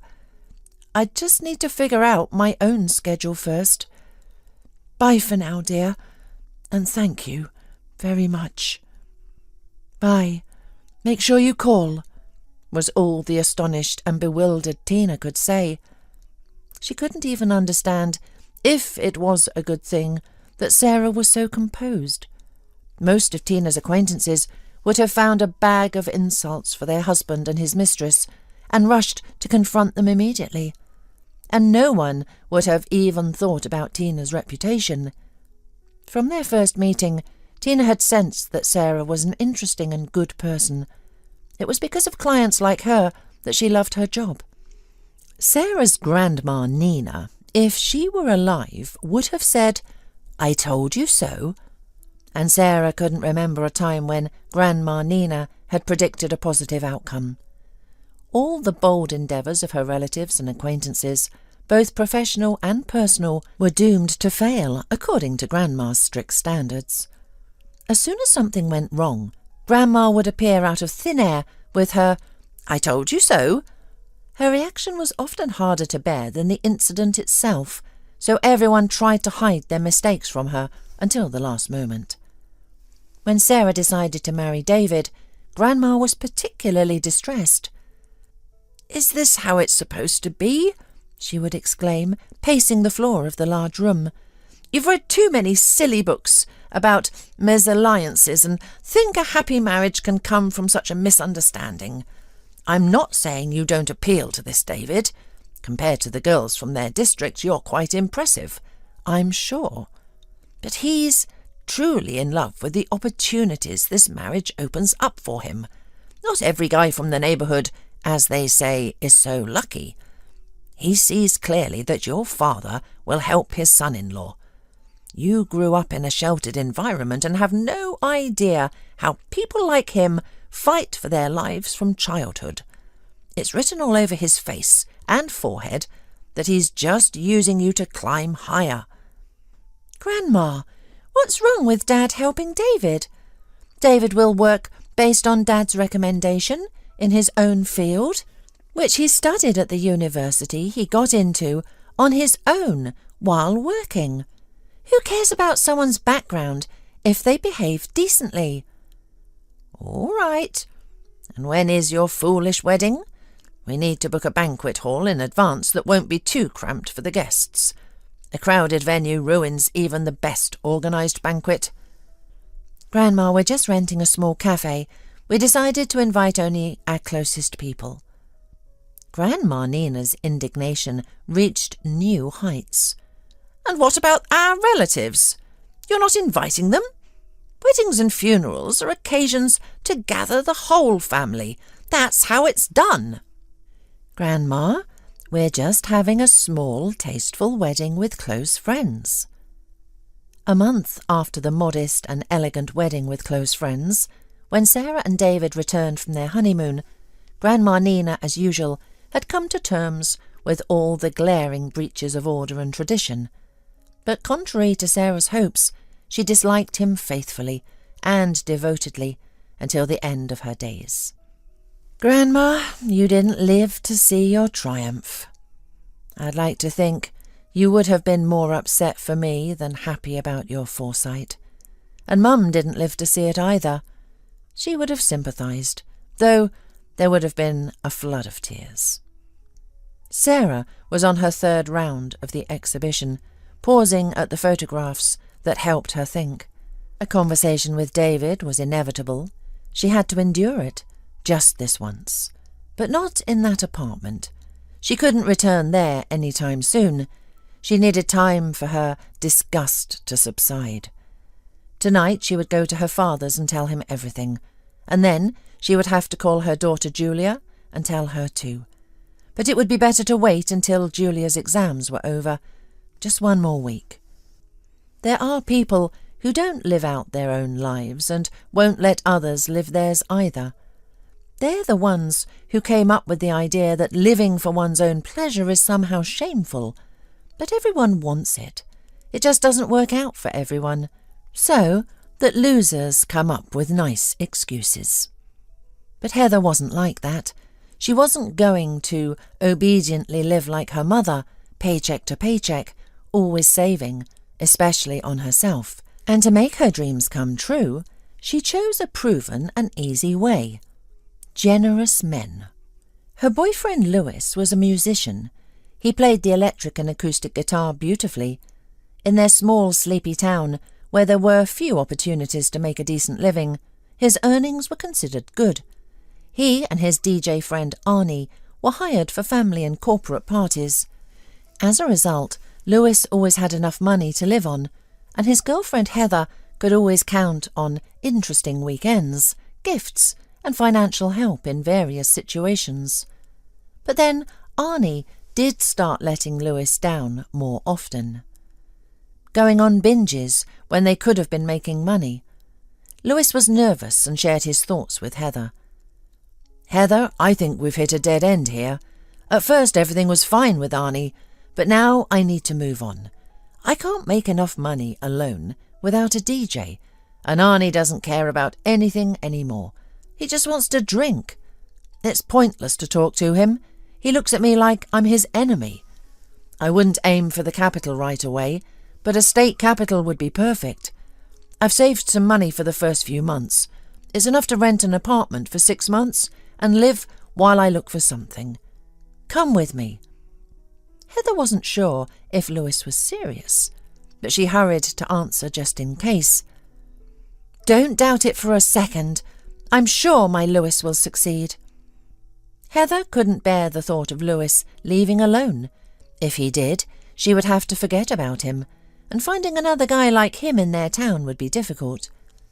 Thinking about the men who had shown even the slightest interest in her, Heather realized that none of them could offer such a beautiful relationship. They all had problems with money, and life just passed them by. Of course, there were owners of shops and small businesses in their town, but they were all family men with children, and the local gossips kept a close eye on their lives. Heather knew girls who had moved to big cities to study or work, but she wouldn't have dared to move far from home alone. Moving to a big city meant spending the first few years and half her salary on rent, scrimping on everything, and cooking dinner at night for the next day. Heather valued her comfort too much to sign up for all that.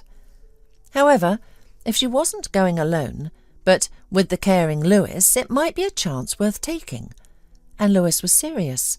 He had connected with someone who was looking for a guitarist to play at events. "So, Heather, are we going?" Lewis asked in a serious tone, demanding an immediate answer. "Yes, Lewis," Heather replied without hesitation. The chief accountant of the bus depot where she worked, upon receiving Heather's resignation, sneered and warned her that there was a line of candidates ready to take her place. And if things didn't work out in the big city, she wouldn't be taken back. Heather nodded and left for the new life in a big city. The euphoria of moving to a big city lasted only a few days. Heather quickly realized that things were not going as planned, and she had to accept it, at least for now. This city was changing Lewis rapidly. He was no longer the generous Lewis she knew and loved in their small town. He said that until he started making good money, they had to save. "Heather, my dear, this isn't forever. We just need to get established here. You see, we're paying for this one-bedroom apartment as if it were a penthouse. So, let's eat at home for now, okay? I don't need Michelin-starred restaurants. Simple fried potatoes with meat will do." "But you asked just 5 minutes ago if there were any responses to my resume," Heather reminded him. "Are you saying that after a day at the accounting office, I should also fry potatoes for you?" "Heather, me, you, what's the difference?" Lewis said, widening his honest eyes. "When I'm free in the evening, I'll cook. I won't dump all the housework on you. Don't worry. Once we make a little money, we'll go out to restaurants more often and treat you again."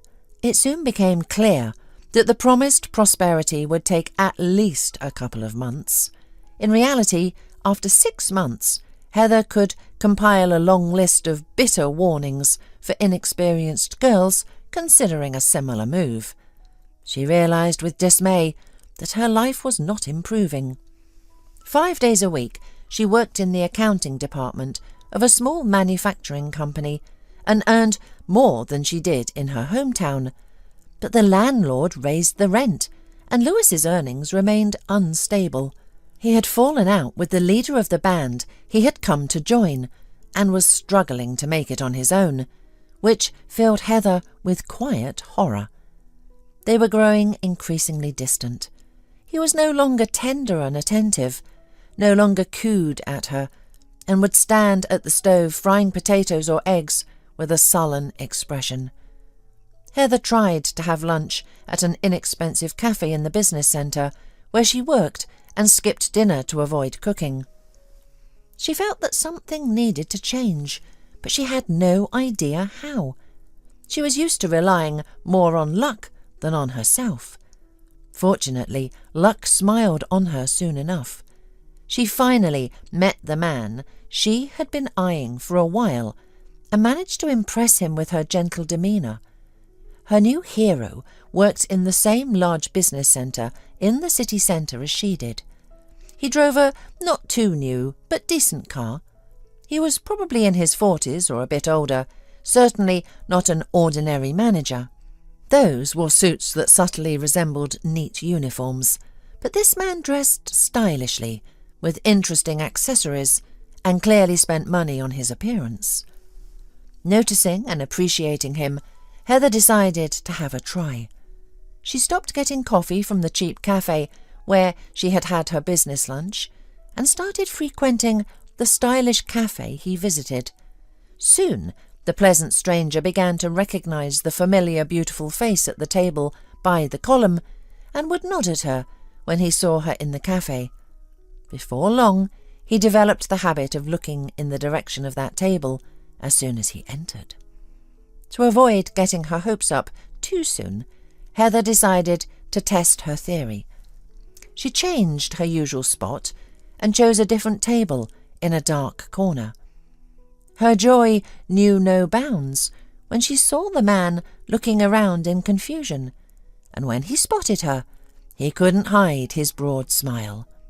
So, he did remember her.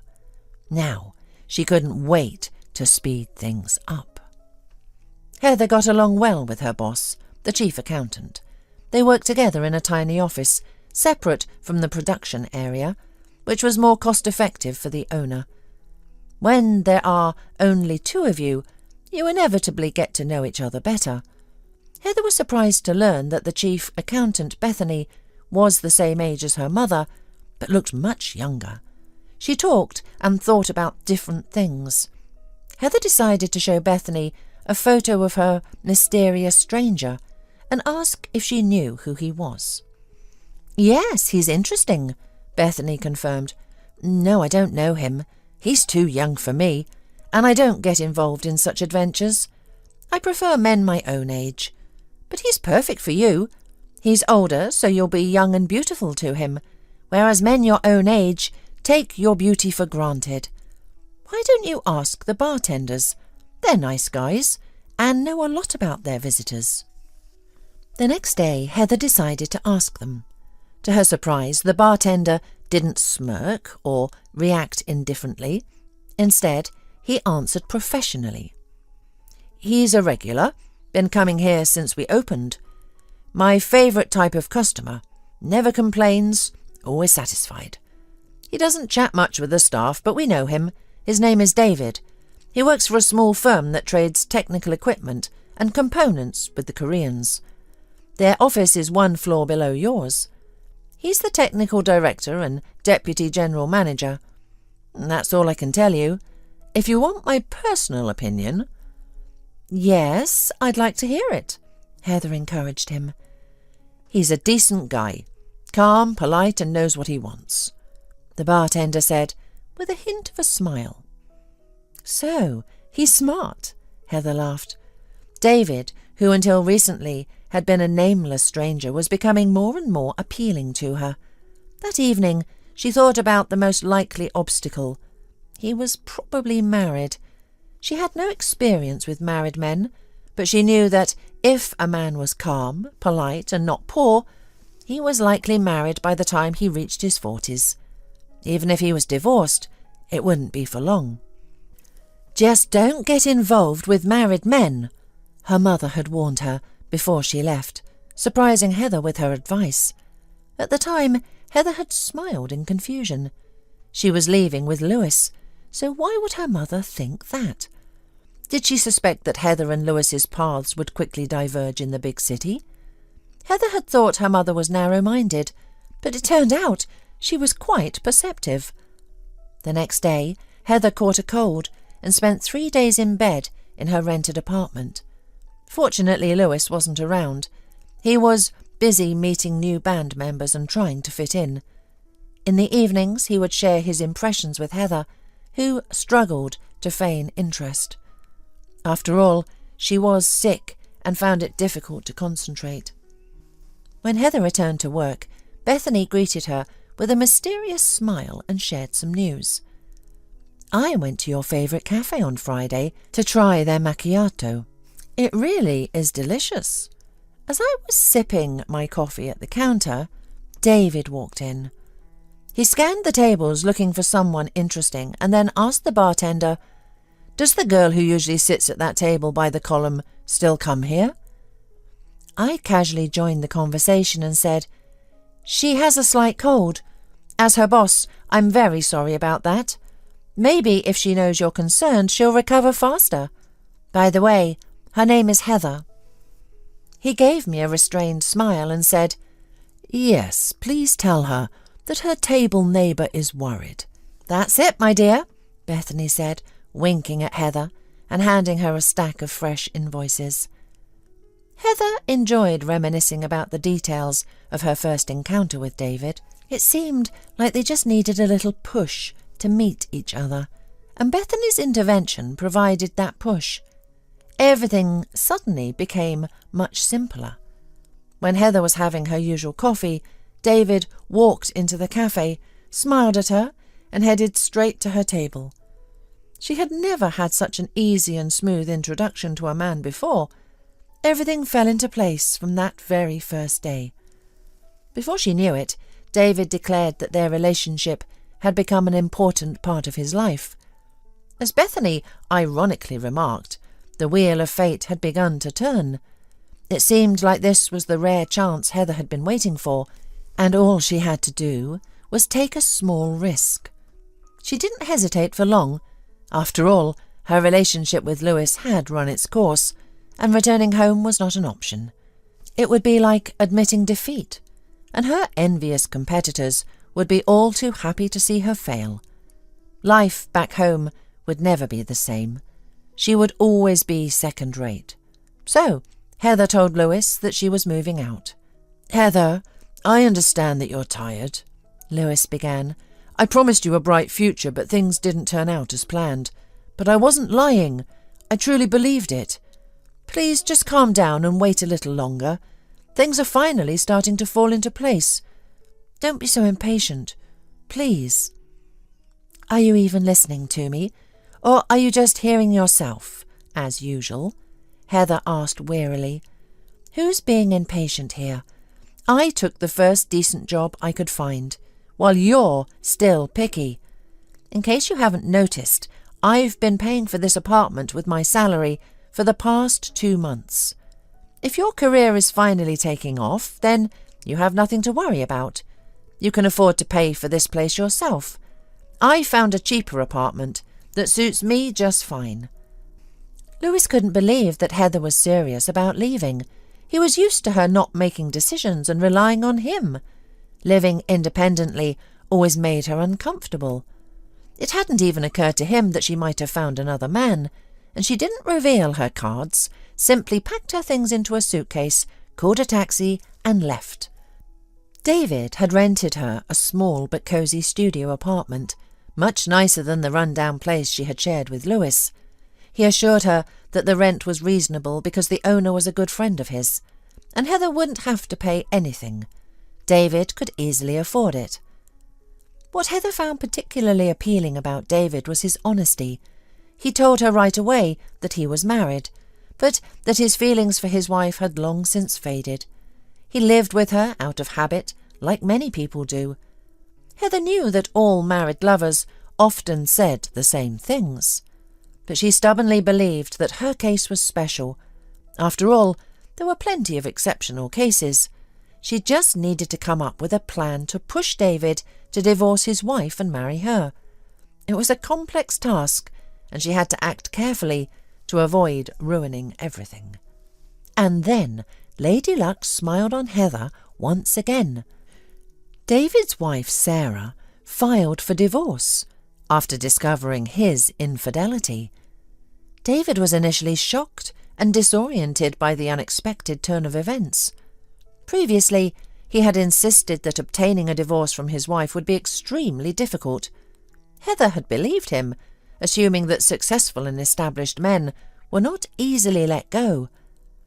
David had mentioned that their daughter Julia was studying in the capital and was still quite young and sensitive.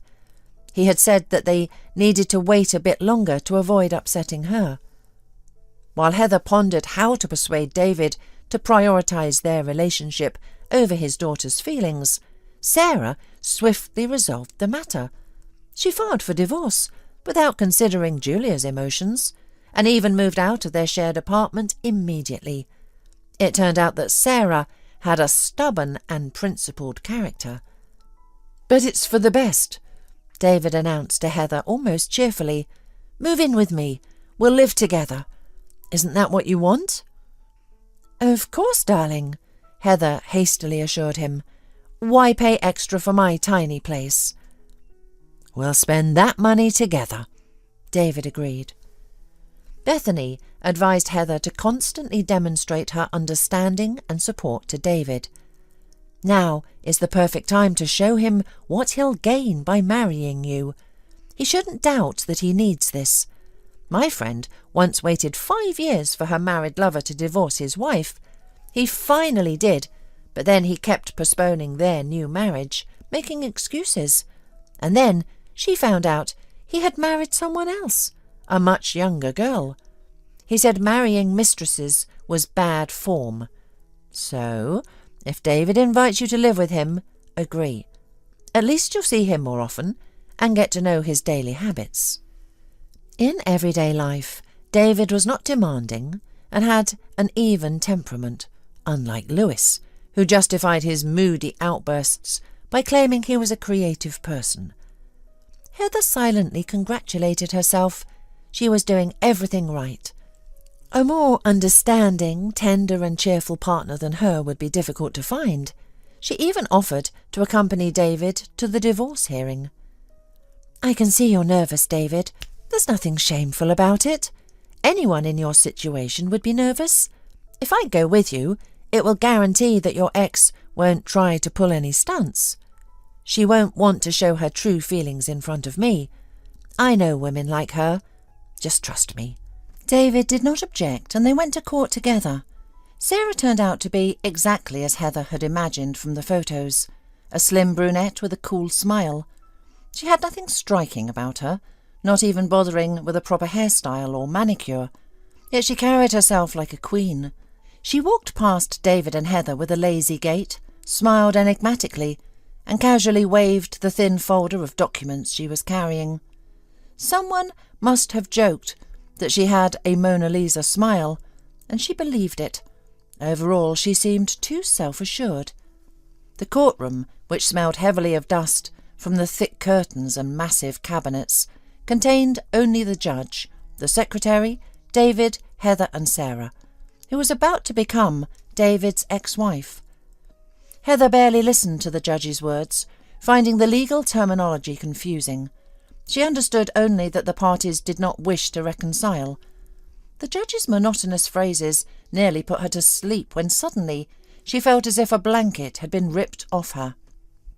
"Mrs. Scram, can you provide the court with documents proving that the apartment in question should remain solely in your possession after the divorce?" the judge asked. "Yes, Your Honour," Sarah replied, rising from her seat and calmly handing the folder to the judge. The moments between the judge taking the documents and speaking again felt like an eternity to Heather. She glanced at David and noticed he had paled beneath his tan. He seemed to shrink, no longer resembling the respectable man she had fallen for and left Lewis for. Heather felt a wave of confusion and anxiety. "Yes, the apartment was indeed bequeathed to you by your late mother before your marriage," the judge confirmed. "Mrs. Scram, did your husband contribute financially to improving the living conditions, such as paying for renovations?" David opened his mouth to speak, but Sarah answered first. "No, Your Honour. The apartment has been renovated twice and even had a legally approved redesign, but my father paid for these expenses. He is a meticulous man and probably still has the receipts. The brigade of workers he hired can also confirm who paid them." "Thank you, Mrs. Scram," the judge said, then turned to David.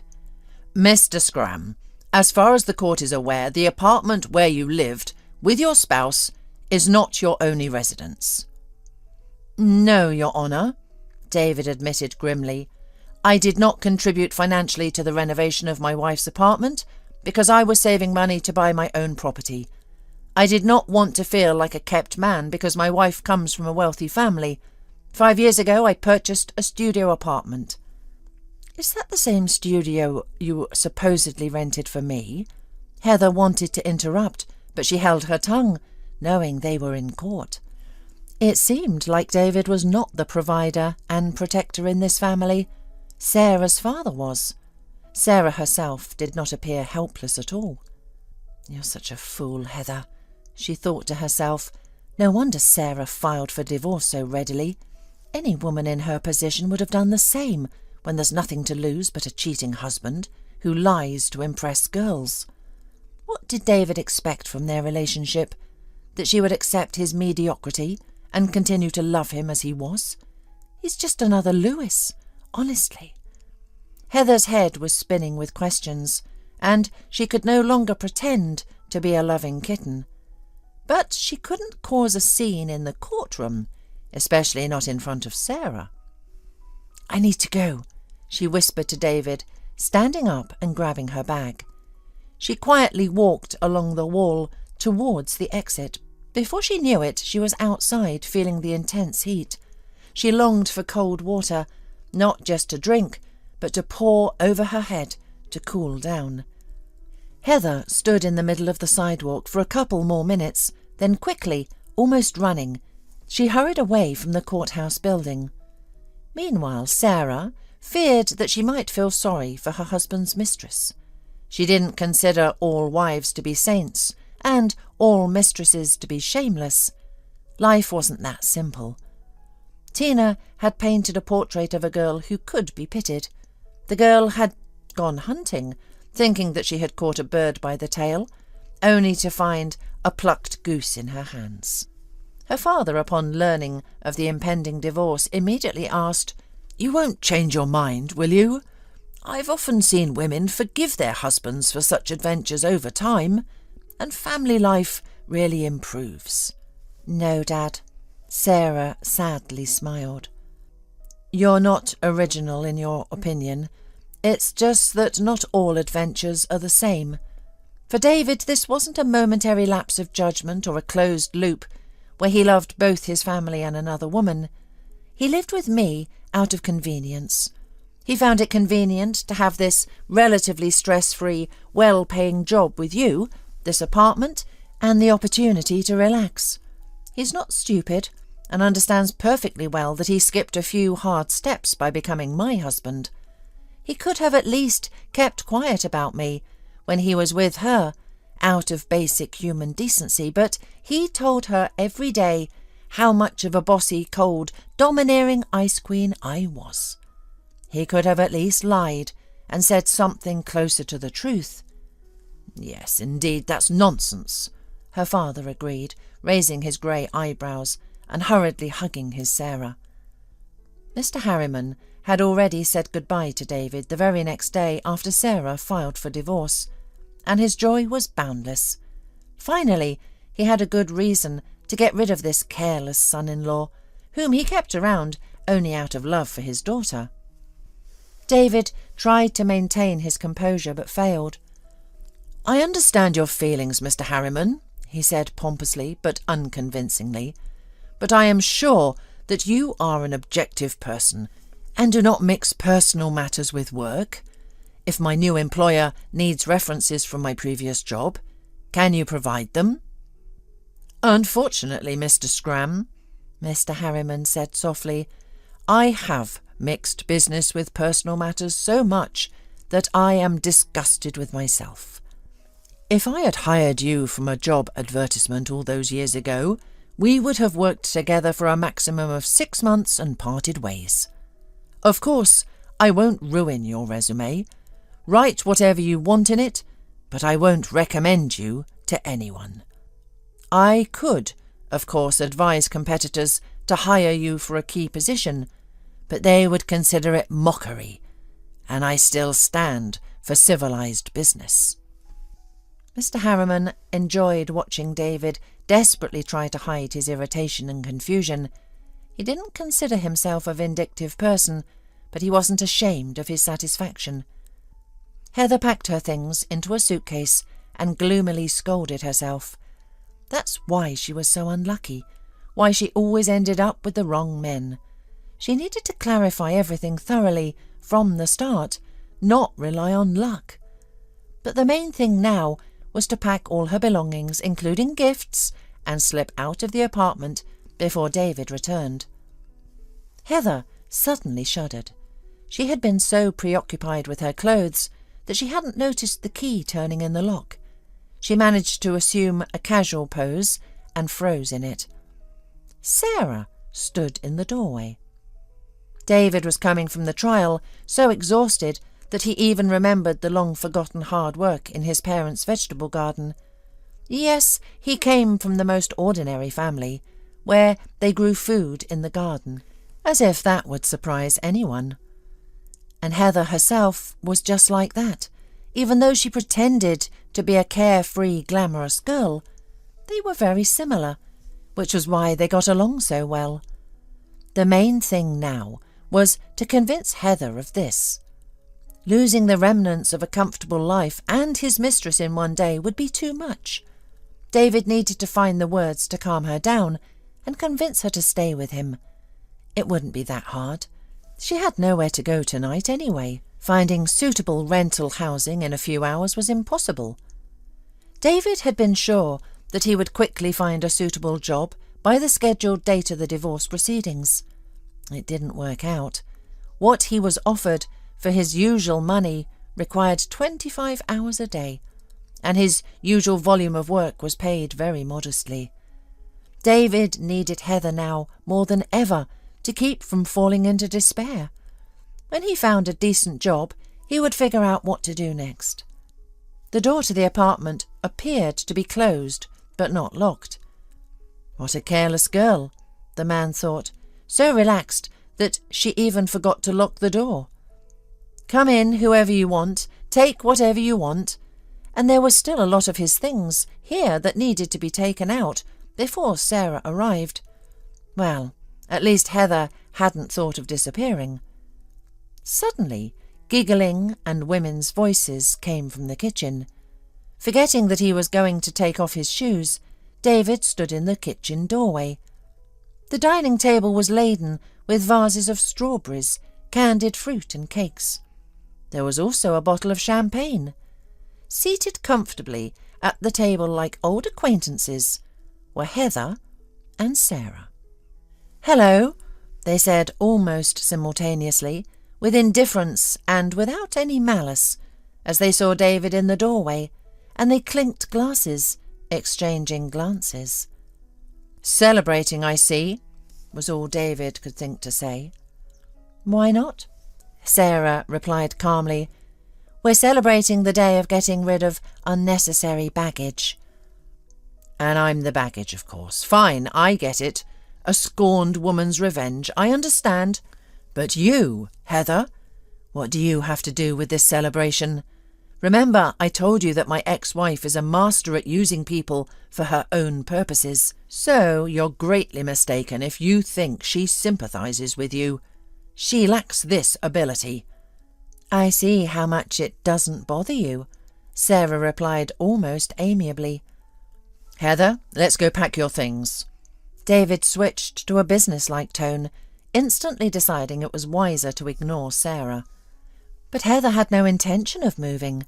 Instead, she settled more comfortably, took the largest strawberry from the bowl and announced, widening her eyes, "I'm curious, on what grounds are you giving me orders? You never officially proposed to me. An invitation to live together is not a proposal. And after your lies, I consider myself a free woman. I've already packed my things. I'm just chatting with the apartment's owner. We're having a nice time, understanding each other, and you can go about your business. I have no claims against you." Looking intently at David, Heather comically wrinkled her nose, as she did when she saw a spider or a frog. "Playing someone else's role?" David sneered. "Your usual cooing suited you better. At least there was some use for you in it. Gifts, travels. So you're mistaken, Heather. You shouldn't confuse yourself with Sarah.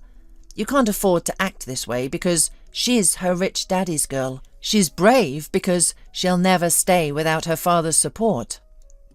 But you're the ex-girlfriend of a street musician who will soon go back to your village to count wages for workers in a logging company. Do you think I would marry you?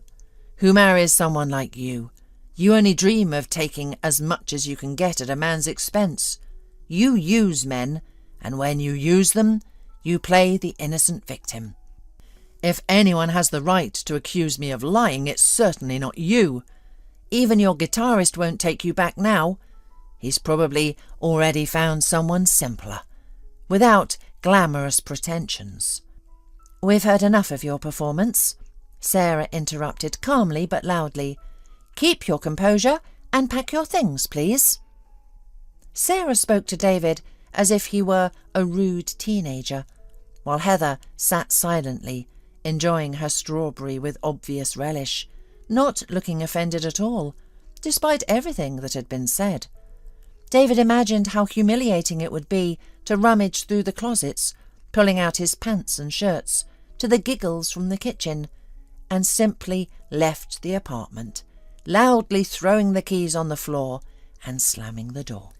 A grown man, Sarah huffed, and caused such a drama. I'm sorry if my idea upset you. I didn't expect him to act like that. I still thought better of him, it turns out. I'm not surprised at all, Heather declared. Men like him treat any of us without respect.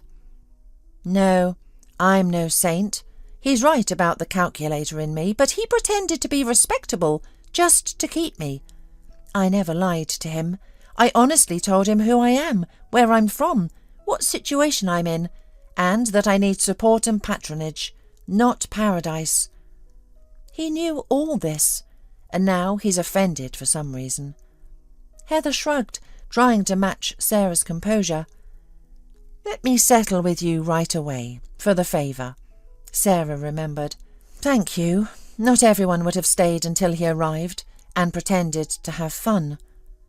But I would add that not everyone would have suggested it, Heather replied, taking the neatly placed bills from the table. When I saw you in the doorway, I expected a scandal and was ready to defend myself with suitcases. You should hate me. You have every right to. I'm sure David told you I'm a terrible egoist. Sarah laughed. It's true, I love myself, so I'd be sorry to waste my energy on hatred. I'm even grateful to you for appearing in time. I would have kept living, wasting my life on this David, and not knowing what kind of person he is. He's not just a cheater, he's malicious and petty. I agree, Heather confirmed with pleasure. Holly's life could hardly be called happy. When she was very young, her mother died tragically at the factory. Her father decided it would be best to move in to his mother. The man struggled deeply with his wife's death and, as often happens, began to drink. Over time, his drinking worsened. Now, arguments erupted between her grandmother and father due to his drinking. One winter day, Holly returned from school to find her father frozen in a snowdrift. The girl had just turned 13. Thus, she became an orphan and was left in her grandmother's care. Her grandmother declined rapidly after the loss of her only son. She often sat by the window crying and saying she couldn't believe her boy was gone and was waiting for him to return. In those moments, Holly was terrified. It seemed to her that her grandmother had truly lost her mind and didn't understand that her father was gone. However, the woman would distract herself and return to reality for a while. But Holly was still afraid that something might happen to her grandmother. Holly finished school and enrolled in a nursing school. She was very capable and succeeded in her nursing school. After graduation, Holly was assigned to a small town where she met her first husband. She fell in love with him instantly and completely. The world ceased to exist for her. There was only Carlos and everything related to him. Everything else faded into the background. They married 6 months after meeting. A year later, their son Eric was born. It seemed that true happiness had finally come to Holly. Life began to improve, for the first time in many years. Holly felt genuinely happy, but 3 years after their son's birth, Carlos died. He worked in construction, and a collapse occurred, crushing him under a concrete slab. Thus, Holly became a young widow, raising her son alone. Time flew by unnoticed. Eric had grown up. He had just turned 13. Holly was returning home from her shift and thinking about how she and her son would visit her grandmother. She had a vacation coming up, and her son had spring break. Holly's relationship with Grandma was strained. Her grandmother was upset that Holly rarely visited, and no explanations satisfied her, although she knew that her granddaughter was a widow, raising a son and working 2 jobs to make ends meet. Holly was about to cross the street when she heard a strange noise.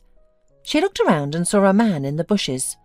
Her nurse instincts kicked in immediately, and she rushed to help. "Sir, don't move, you shouldn't. Where does it hurt? What happened?" Holly quickly asked. "My head. Someone hit me from behind," the man whispered. Holly called an emergency service and requested help while examining the man and providing first aid. The ambulance arrived within 10 minutes and took the injured man to the hospital. He had a moderate concussion and multiple soft tissue contusions. 3 weeks later, Holly was walking home when she heard someone call out. "Miss, please wait a moment." Holly turned around and saw a man hurrying toward her. She looked around, but there was no one else, so he must be calling her. But she didn't recognize him. "Excuse me, are you talking to me?" Holly asked. Yes, you. Please don't rush off. I need to speak with you." "I'm sorry, but what about?" Holly asked, puzzled. "I don't believe we've met." "Not exactly," the man smiled. Holly looked at him closely again and thought, "No, I'm sure I don't know him. I would remember such an interesting and handsome man." "You saved me," the man said. "Ah, now I see," Holly realized. "You're the man who was attacked recently. I'm so glad you're recovering. Did they find who attacked you?" "Yes, they did. It was my ex-wife's brother. We had a difficult divorce and he blamed me for it. He decided to punish me in this strange way." "That's terrible. I'm glad you're all right. Head injuries can be very dangerous," Holly said sympathetically. "But why were you looking for me?" "To thank you, of course," the man smiled. "I'm Douglas." He extended his hand. "Nice to meet you, Douglas. I'm Holly." "I'm sorry I don't have flowers, but I wanted to invite you to dinner at a restaurant. Your husband won't mind, will he? It's just a thank you dinner for saving me." Holly immediately thought of Carlos. Despite the passing years, she still loved her husband deeply, and every time someone asked about him, tears welled up in her eyes. The pain was still raw. In all the years since his death, Holly had not been with another man. Her friend Cassandra scolded her, saying it wasn't healthy and that she should find someone, even just for companionship. But Holly couldn't imagine anyone else touching her. She still loved her husband, but now, looking at Douglas, before he mentioned her husband, Holly found herself thinking that she liked him. There was something magnetic about Douglas that drew Holly in. He noticed the change in her expression and quickly apologized. "I'm sorry, did I say something wrong?" "No, it's all right. I'm a widow. I don't have a husband," Holly explained. "I'm so sorry. I didn't mean to bring up painful memories. That was awkward of me." Douglas sincerely apologized. "It's okay, Douglas, you didn't know, and I understand you didn't mean to. It's just still a sensitive topic for me." "Your husband passed away recently?" "Many years ago. He died in a construction accident." Douglas looked at Holly in surprise. This beautiful young woman still remained faithful to her late husband, which was quite rare these days. He decided not to comment further and changed the subject. "Do you live nearby?" "Yes, that's my building over there," Holly pointed. "I'll accept your invitation to dinner, Douglas, but let's make it tomorrow. I'm exhausted today." "Of course, tomorrow it is. Where and when would you like to meet?"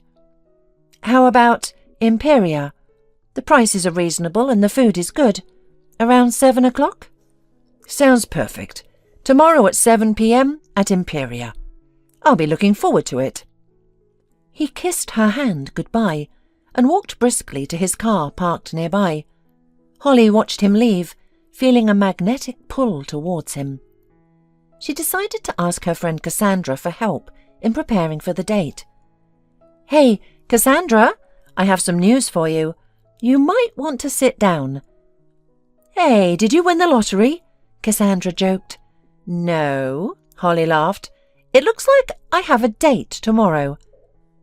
Cassandra feigned a dramatic fall. "I'm fine, except for falling off my chair," she joked. "And who is this date with?" Holly briefly recounted her first encounter with Douglas. "Great!" Cassandra smiled. "But what does he do? What does he look like? Although, if you agreed to go out with him, he must be quite attractive." "Oh, stop it," Holly smiled. "So will you help me?" "Of course. We need to find you a proper dress. I'll be at your place by 4, and make you look like a queen tomorrow. And don't worry about Eric. I'll take him to my place, and you can relax and enjoy your evening. I hope your date goes well." "Oh, stop it. I just want to talk to him." The next day, Cassandra arrived earlier than planned. By then, Holly had already done her manicure and makeup. However, when Cassandra saw Holly's makeup, she insisted she wash it off immediately. "Are you kidding me? Who are you planning to impress with that makeup?" Cassandra scolded. "Wash it off and sit down."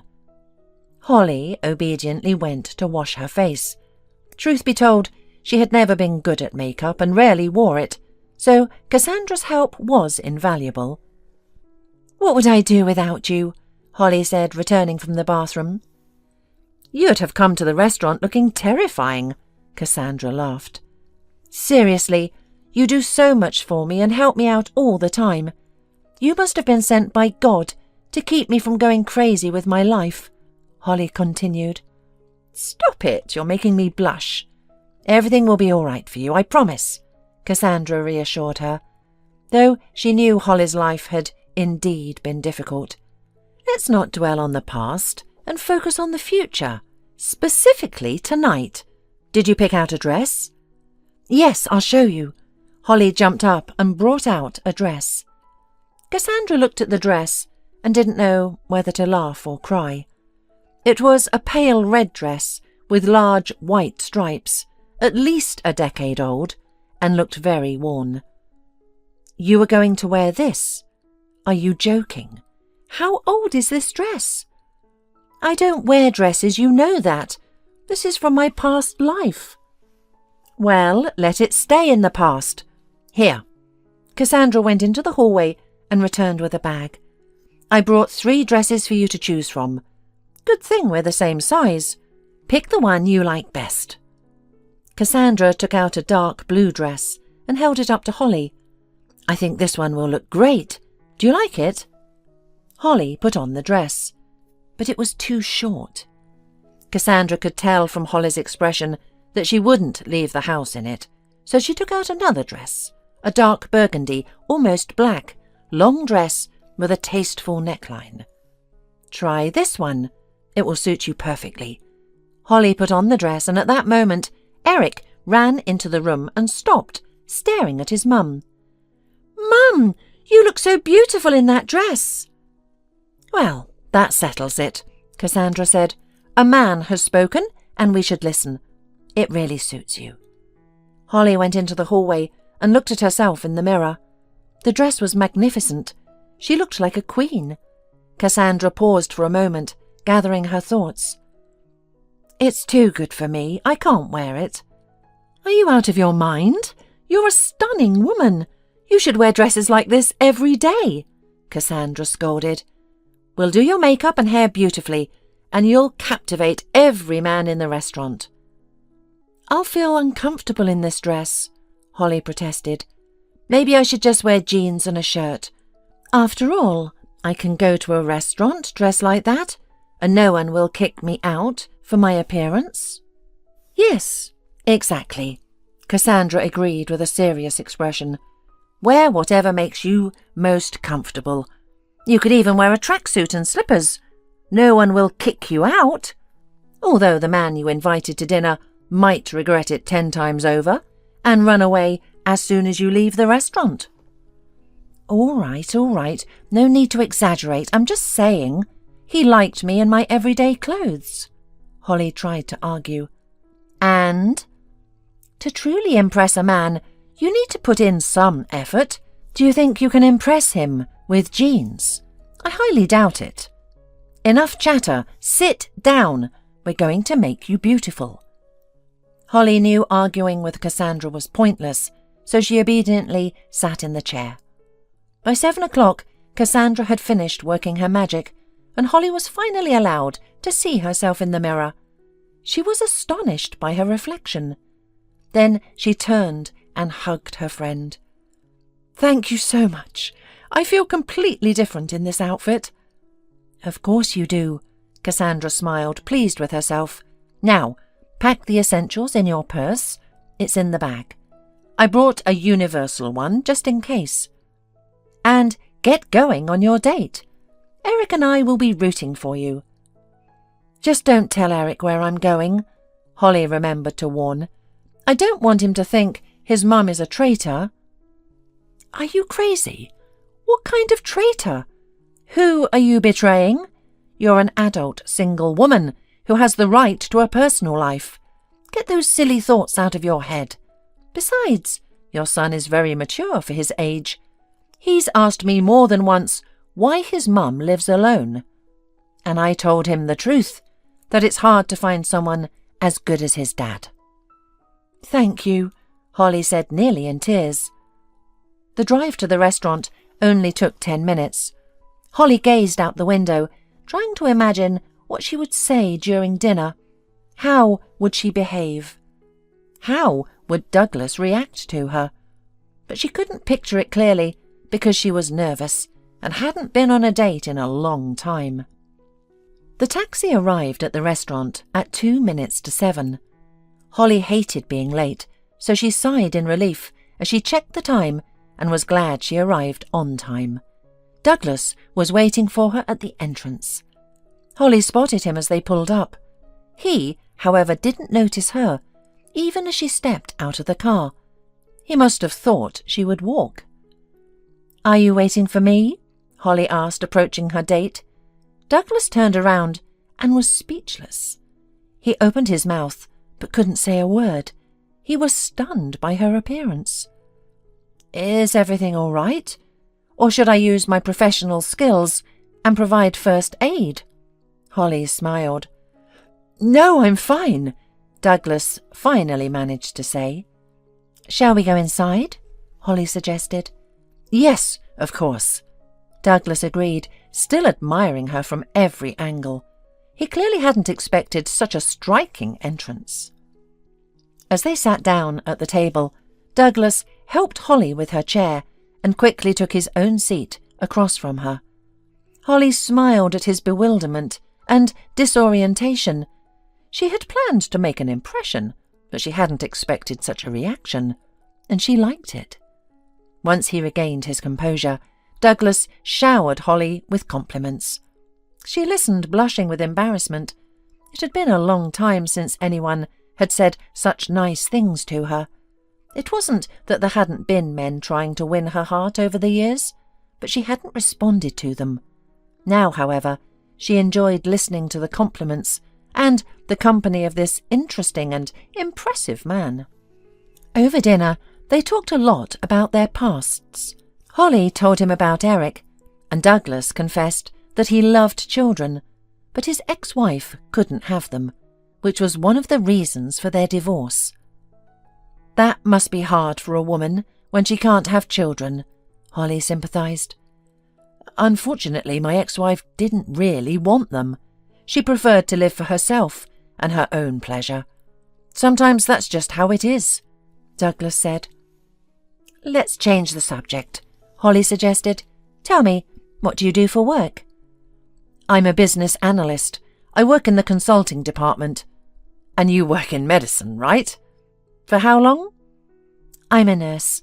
You don't have any relatives? Douglas asked. No, I only have my grandmother. But she lives far away in the countryside and is quite elderly. I wanted to bring her to live with us in the city, but she refused. She's a village person, and my husband was an orphan. He had no one. I'm sorry to hear that. Well, I've grown used to this situation. The most important thing is that I have my son. They talked and laughed for a long time, recalling funny incidents from their childhood and school days. Holly was surprised at how easily she could communicate with this almost stranger, having only seen him 3 times in her life. After the restaurant, Douglas suggested a walk, but Holly was too tired. Douglas, I'm sorry, but I don't have the energy for a walk, she admitted. How about we take a taxi and drive around the city? Douglas suggested. That sounds wonderful. I love the city lights at night.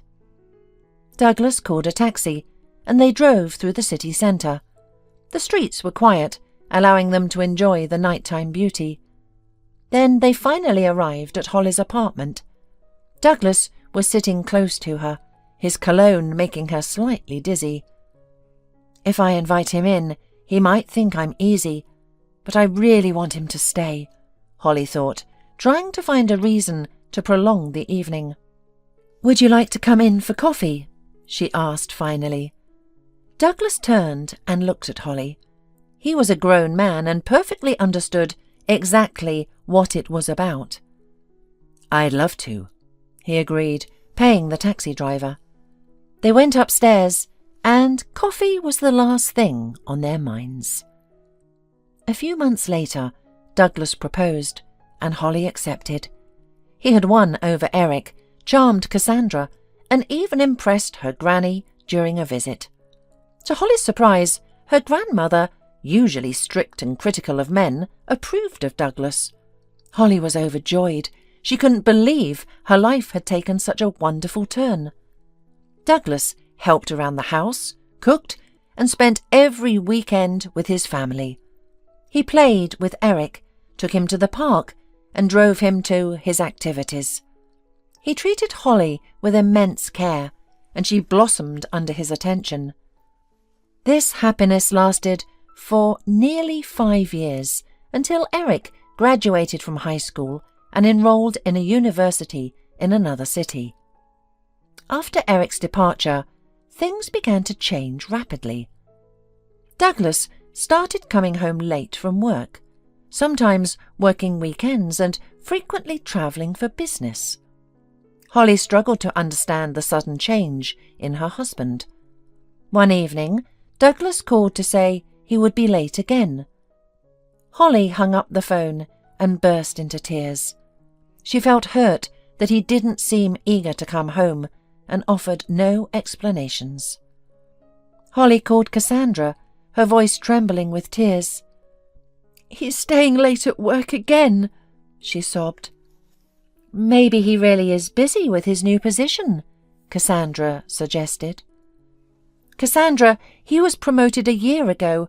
Even then he wasn't like this. I don't understand what's happening." "Have you tried talking to him?" "Yes, many times, but he avoids the conversation."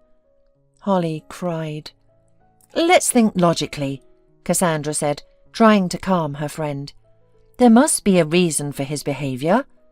Maybe he's having health issues and doesn't want to worry you." "Seriously, if he gets a splinter, he talks about it for 2 days." "Maybe trouble at work?" Cassandra continued. "I don't know. He doesn't talk about it." "I still think you need to try to talk to him," Cassandra insisted. "All right, I'll try," Holly agreed, hanging up the phone. She took a deep breath and dialed Douglas's number. "Douglas, is everything all right?" she asked. "Yes, just a lot of work. It's the end of the quarter, and I need to prepare a report," he explained impatiently. "I understand, but we've grown distant, don't you think?" "Holly, I'm at work. We can discuss this at home, not during business hours. I'm busy," Douglas snapped. All right, I'm sorry. I'll leave dinner on the stove if you want to eat when you get home. Fine, Douglas said, hanging up. Holly decided not to dwell on it and headed to the bathroom. She drew a hot bath with bubbles to relax, but her thoughts kept returning to Douglas's strange behaviour. A man cannot change in such a short time, just like that, without reason. And he began to talk to her reluctantly, as if with a favour, and could yell on the phone, hiding behind the business. That's never happened before. Holly almost fell asleep in the bathroom. Scared that she might drown, she quickly got out of the bath, wiped herself down, put on her pyjamas and went to bed. Around 6 a.m, Holly was awakened by a phone call. She answered, her voice still groggy with sleep. "Is this Holly Arcos?" an unfamiliar voice asked. "I regret to inform you that your grandmother has passed away suddenly." Holly burst into tears. She couldn't believe that her beloved grandmother, her only remaining family besides Eric, was gone. "I'll be there as soon as possible," she managed to say. Hanging up, Holly stared at the ceiling, trying to process the news. Her grandmother was 86 years old, and although her death was not entirely unexpected due to her age, it was still a shock. Holly remembered how her grandmother would refuse various treats so that Holly could have more, how they would go to the forest together to pick mushrooms and berries, and how her grandmother would bake the most delicious pies, while her health still allowed it. Yes, she had a difficult personality, but she loved her granddaughter as much as her tough and sometimes harmful nature permitted, and Holly was very grateful to her for not giving her up to an orphanage, for not abandoning her, but for raising her to be a good person. This was indeed a great achievement of her grandmother. The young woman dialed her husband's number, but there was no answer. "Fine, I'll manage without help. I'll do it myself." She called Eric. Holly knew it was very early, and her son was probably still asleep, but he needed to know what had happened and had to go with her to arrange the funeral. Eric answered with a sleepy voice. "Yes, Mum, what's wrong? Why so early?" "Son, Grandma has passed away." "She died? Oh, no," Eric said, now more awake. "I'll take a shower and head over to you." "No, go straight to the village. I'll get ready and head out too." Holly was glad she had raised her son so well, sensitive, caring, understanding, with the right outlook on life and relationships. She had never been ashamed of her son. She tried calling Douglas again, but his phone was still off.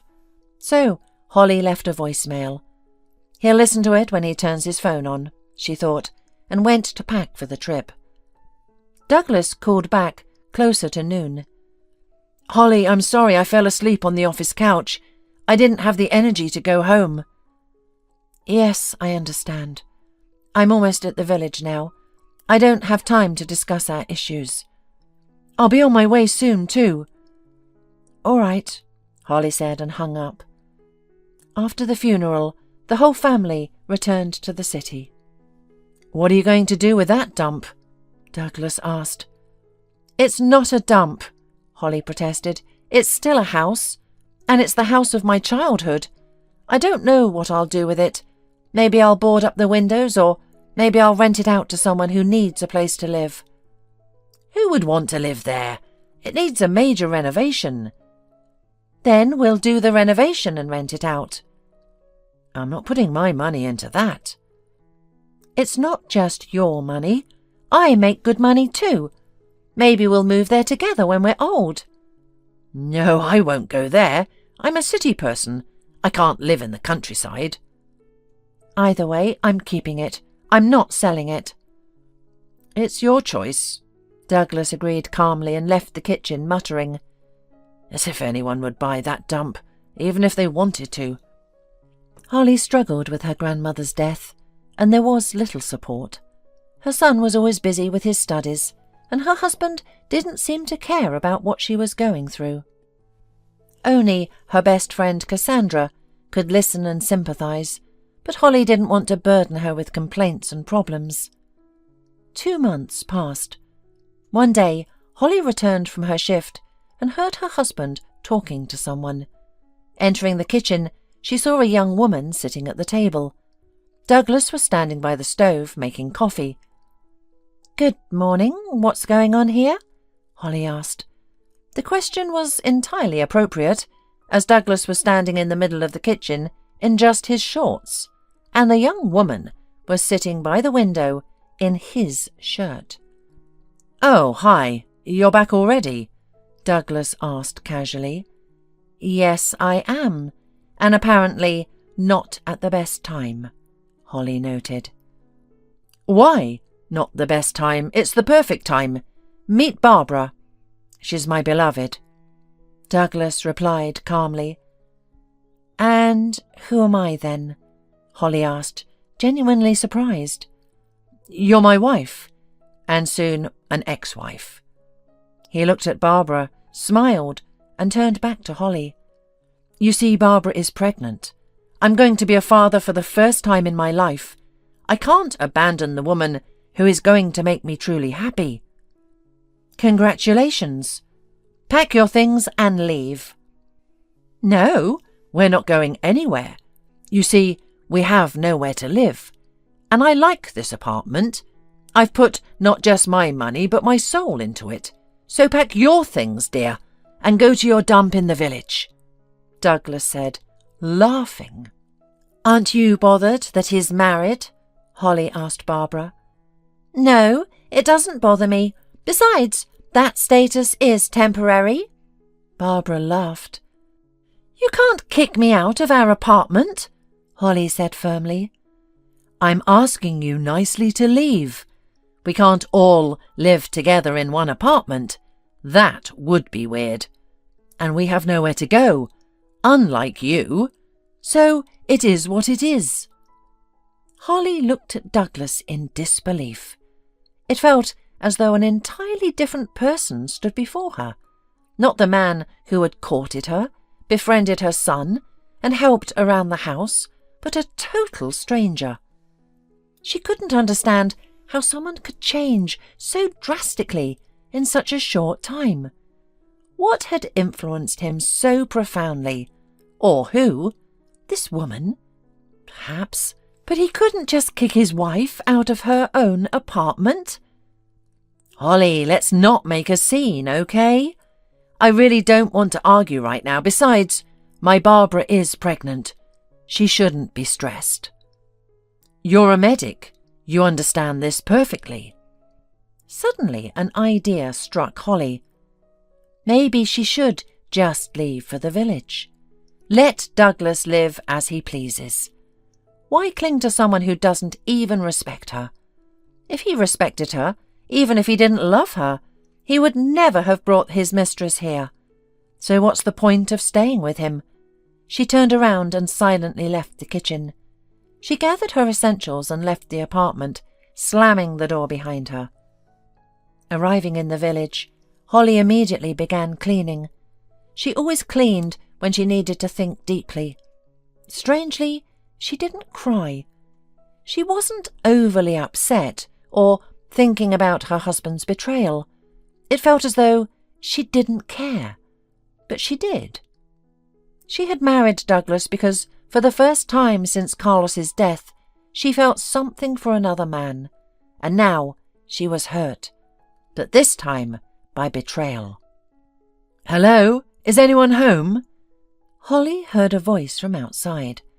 She stepped onto the porch and saw a man in his 40s leaning on her gate. "Can I help you?" Holly asked. "Oh, I'm so glad to see you. I've already checked 6 houses and no one answered. I thought this street was deserted." "Well, the village isn't very lively. Not just our street. What do you need? Are you looking for someone?" "No, my car broke down. I'm building a farm on the outskirts of the village.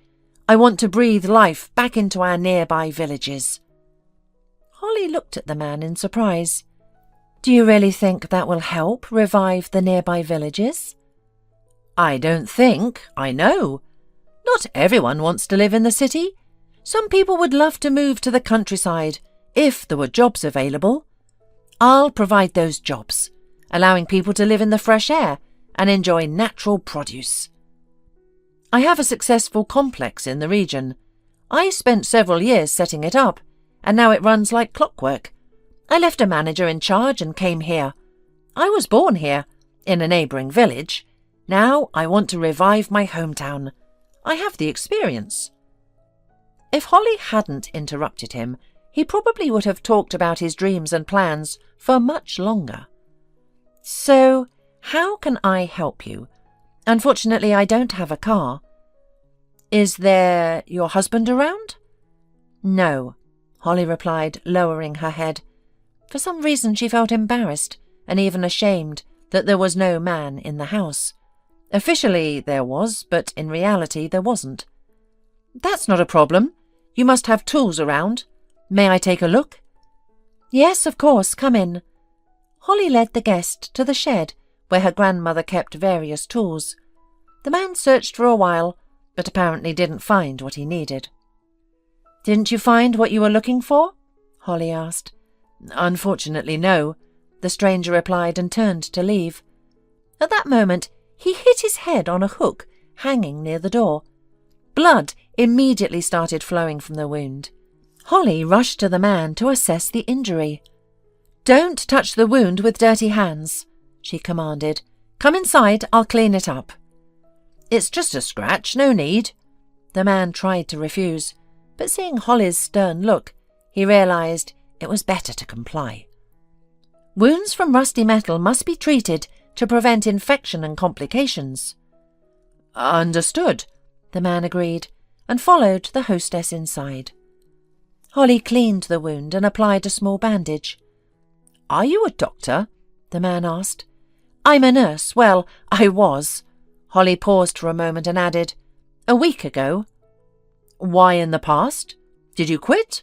Don't you like your job? I love my job and helping people, but circumstances led me to leave. But it had nothing to do with the job.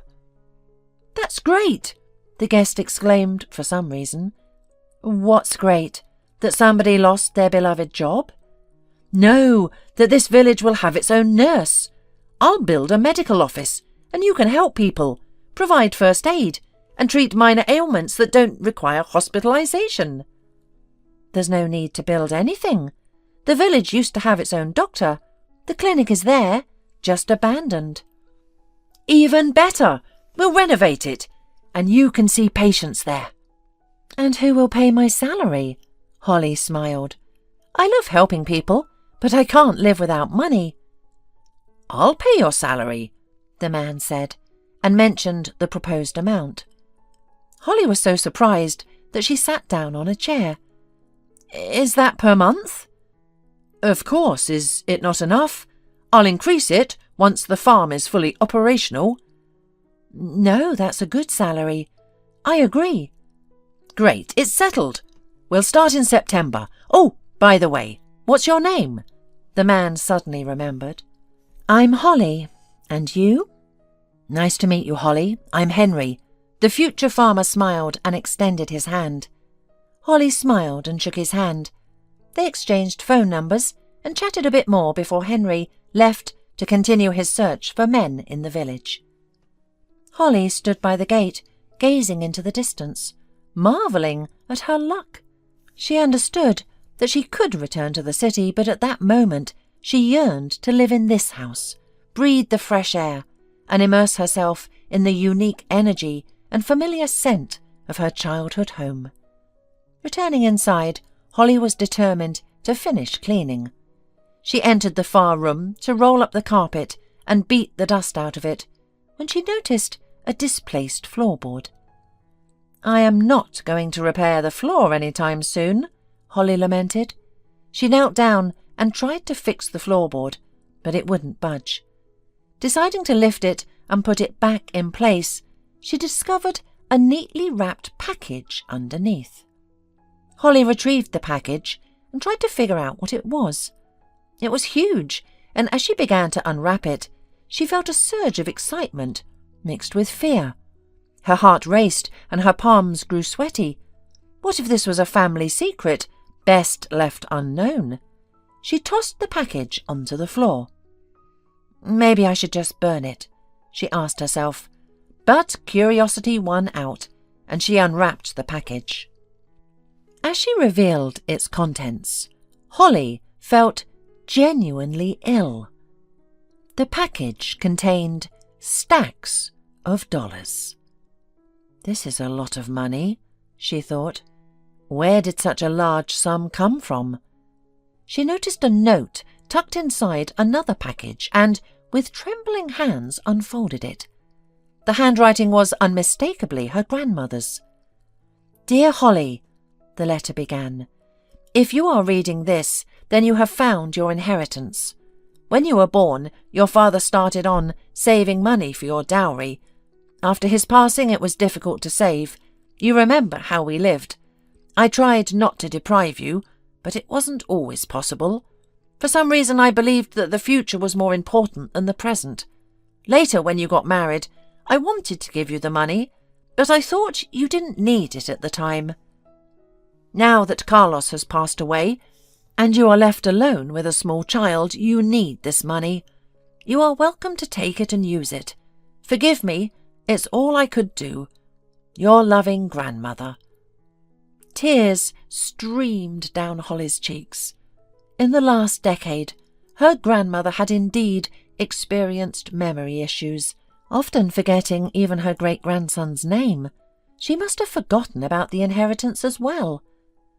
This was a significant sum by their city's standards, and in the village it made her almost a millionaire.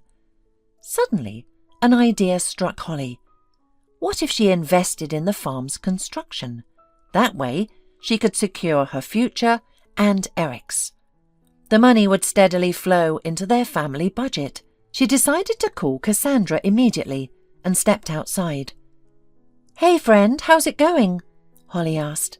"Hey, you are missing. Did you leave home?" Cassandra replied. "Who told you that?"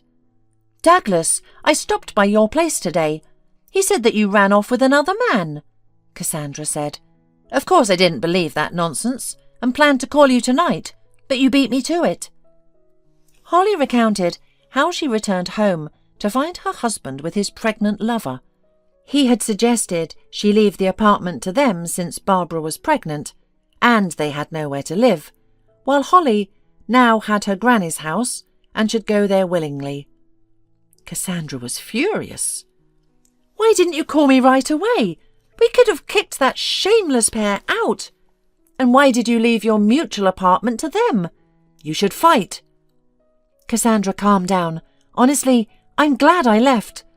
I've seen for a while now that Douglas has changed. She's pregnant, and he has no children of his own. He's always dreamed of this, and he's not getting any younger. If not now, when? Let him be happy. And the apartment? We'll certainly settle all this at our divorce."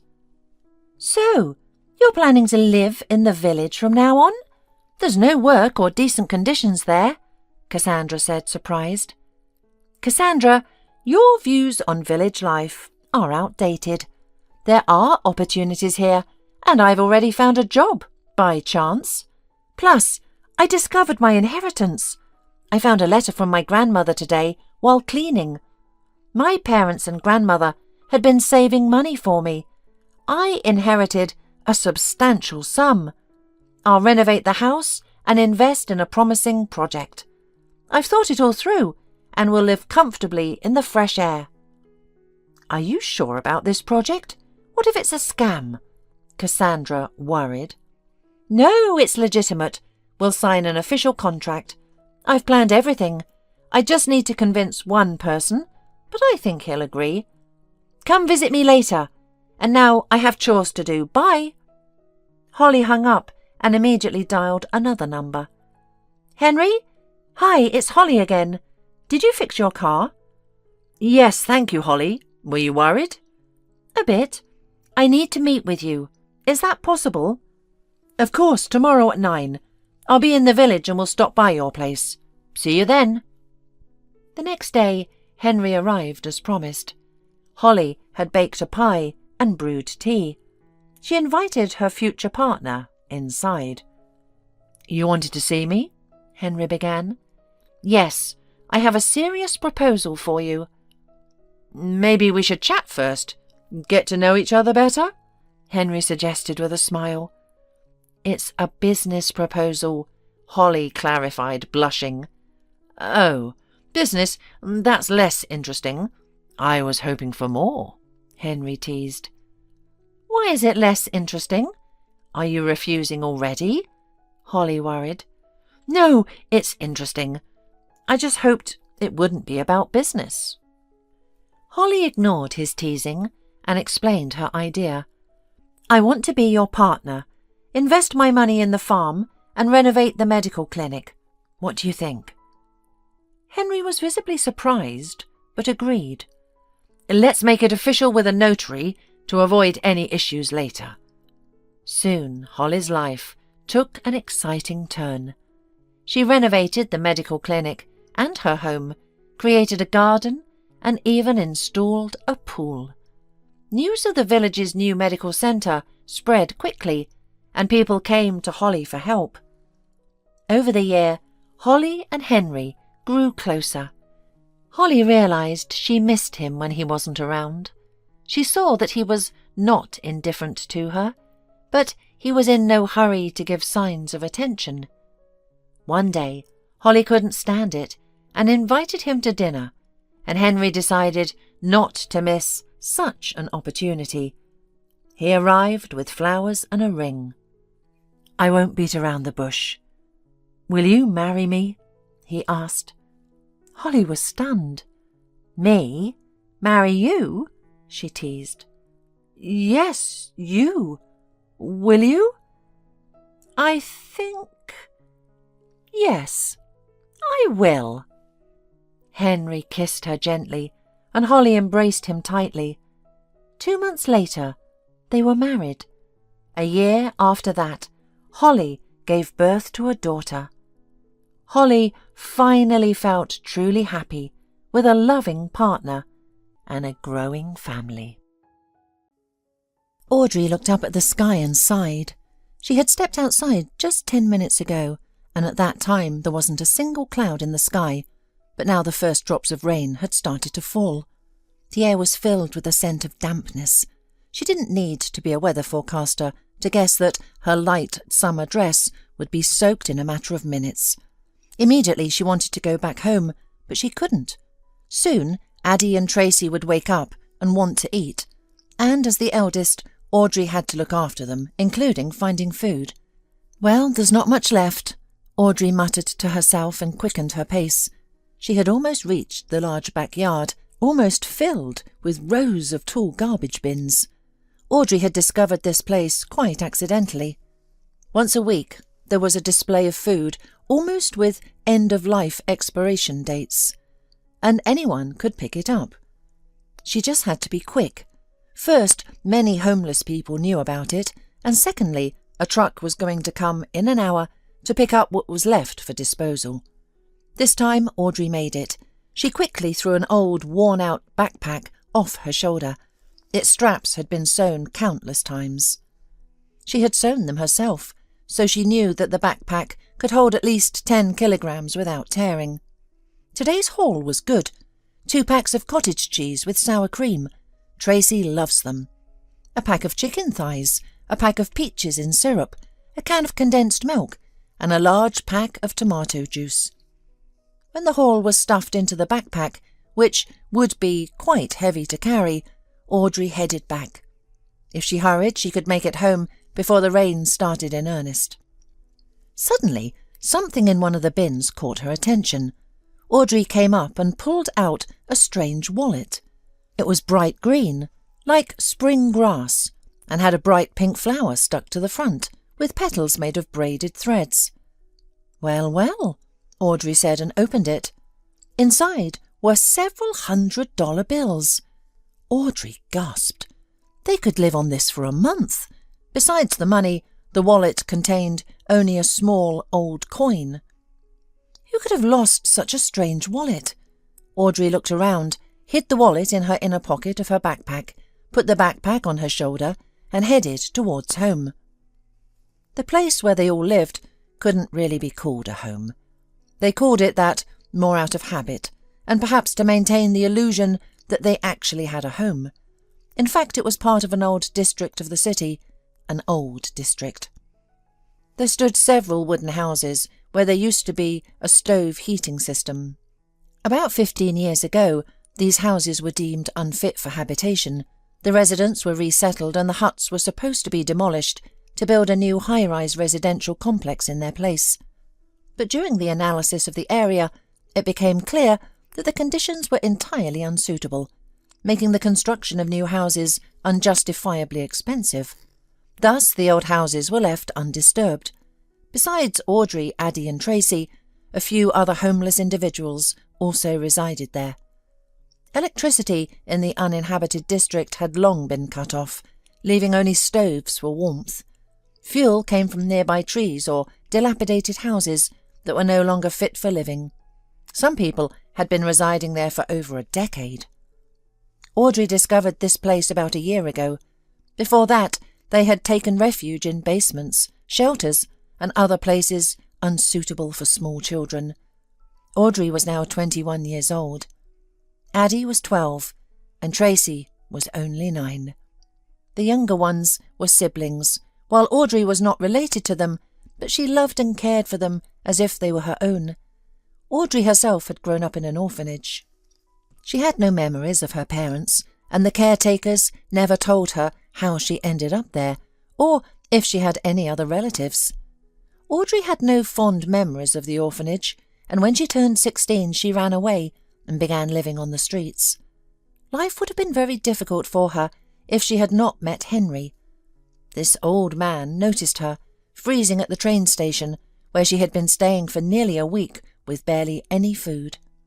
Henry took her in, and from then on they travelled together, rarely staying in one place for more than a few weeks. Audrey enjoyed this nomadic life. Henry seemed to know every city they visited. When Audrey asked how he became homeless, he would simply shrug. "That's just how life turned out, dear," he would say. Henry believed that life, fate or the universe, knew better than people. "Pay attention to the signs," he taught Audrey. "They are everywhere. If you listen to your intuition, you will never be lost." He claimed that this was how he met Audrey. "I was planning to go to a different station that day, but then something told me to go to this station instead. That's how we met." Initially, Audrey was sceptical of Henry's words. She thought that signs, astrology and fortune-tellers were all deceits. Yet Henry's intuition never seemed to fail him. Once, for instance, he woke Audrey in the middle of the night and said they had to leave. "Where to, Henry?" Audrey protested sleepily. "Let's sleep several more hours and then go." But the old man sighed and shook his head firmly. "We have to go, Audrey. I sense trouble coming." There were several such incidents. Each time, Audrey would sigh but get up. A day or two later, they would hear through the grapevine that a brawl had broken out in the shelter they had left, or the police had raided it, or a fire had occurred. "How do you do it?" Audrey asked her companion. "What's your secret?" The old man would just shrug. "There's no special secret, and I don't have any magical intuition. I think everyone has this feeling. Most people just suppress it, but I prefer to listen to it." Audrey lived with Henry for 3 whole years. Then the old man caught a cold, fell ill and passed away. Audrey cried for a long time, and then she wiped away her tears, gathered her belongings, and moved on, guided by her inner intuition. Less than a week later, she met Addie and Tracy. Their fate was similar to hers. The siblings had ended up in an orphanage when Tracy was barely a year old and Addie was 4. They always tried to stay together, with Addie taking care of her sister. But a few years later, when Addie was 11 and Tracy was 8, a family wanted to adopt Tracy alone, without her brother. That's when they ran away. "I was aware that they would take her in," Addie later told Audrey. "I wanted her to have a better life, but Tracy cried all day. She said if they took her away alone, she would run away and look for me. I couldn't put her in such danger. Together we could at least protect each other. I would keep her safe. It's uncertain how long the children could have survived on the streets alone, or what dangers they might have faced if they hadn't met Audrey. She decided it was fate and took them under her wing, just as Henry had once done for her. Soon they found this abandoned neighbourhood. They chose a small, unassuming but sturdy house and made it their home. From Henry, Audrey had learned to light the stove and cook. She taught Addie and Tracy everything she knew. They mainly took care of the household, while Audrey was responsible for finding food and clothing. Deep down, Audrey believed that this situation was temporary. She held on to the hope that better days were ahead, trusting her intuition, as Henry had taught her. Now she had found this strange wallet. After feeding the children, Audrey retreated to her corner of the house. Their small home was divided into personal spaces, using old sheets hung from nails in the ceiling. "We have a 4-room apartment," Addie had joked. 3 bedrooms and a living room. "Yes," Audrey had replied. "Too bad the bathroom is outside." Audrey climbed onto her bed and drew the makeshift curtains. She was determined to find the wallet's owner, though she wasn't sure how. The money inside would have been enough for them to live on for almost a month, but she remembered Henry's words. "Not all benefits are obvious. Sometimes you have to dig a little deeper to gain more than you initially see." Audrey sighed and examined the wallet again. This time she noticed a small, almost hidden pocket inside. She opened it and found a small business card. On the expensive, thick black card, golden letters spelled out an address. Audrey didn't know where the street was, but she guessed that this address could lead her to the wallet's owner. The next day, Audrey spent a long time searching for the right street. Finally, she realised that the house she needed was in a different part of the city, a wealthy district with large private homes. Luck was on her side that day.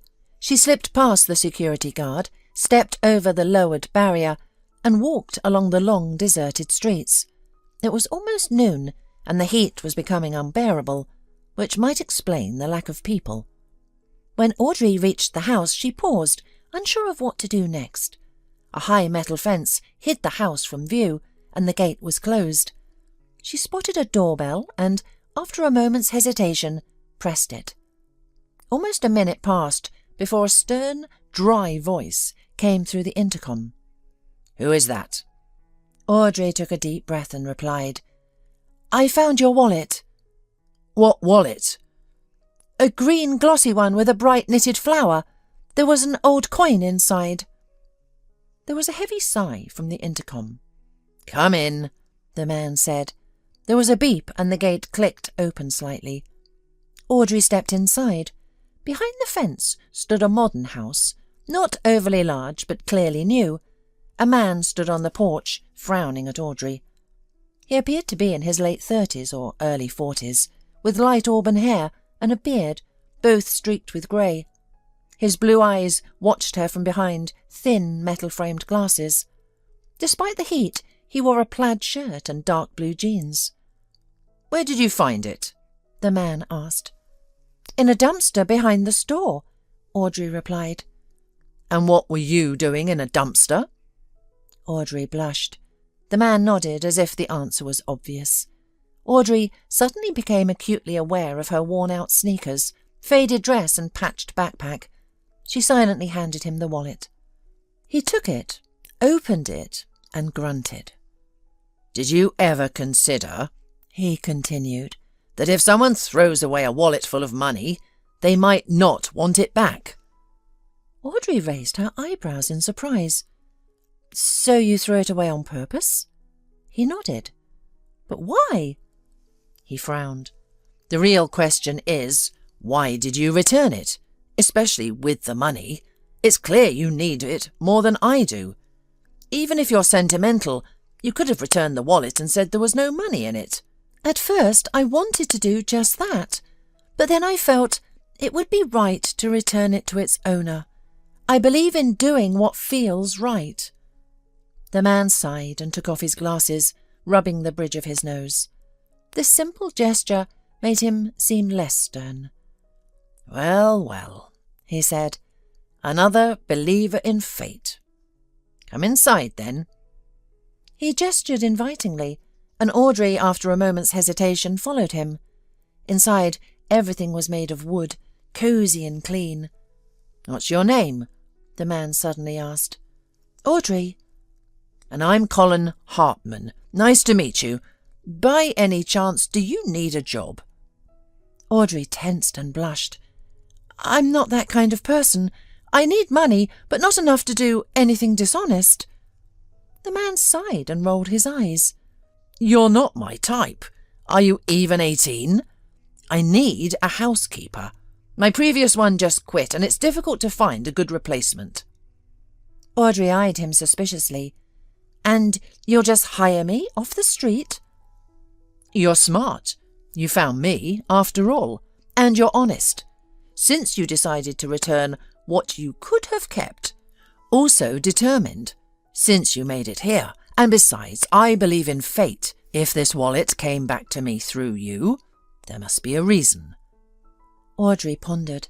Despite his apparent sternness, she sensed no danger from Mr. Hartman. Over the years of living on the streets, she had learned to recognize people to avoid. He was not one of them. "What will I have to do?" Audrey asked. "Nothing complicated. Cook my meals, clean the house, go shopping. Every weekday." Audrey thought about it. She needed the work. Tracy and Addie were old enough to manage during the day without her. And in the future? Who knows? Maybe she could save enough money to rent a proper place for the three of them. "I agree," Audrey said. "Then it's a deal." Audrey cautiously shook his outstretched hand. The homeowner took all the money from the wallet and handed it to Audrey. "This is an advance. Buy yourself some decent clothes and shoes.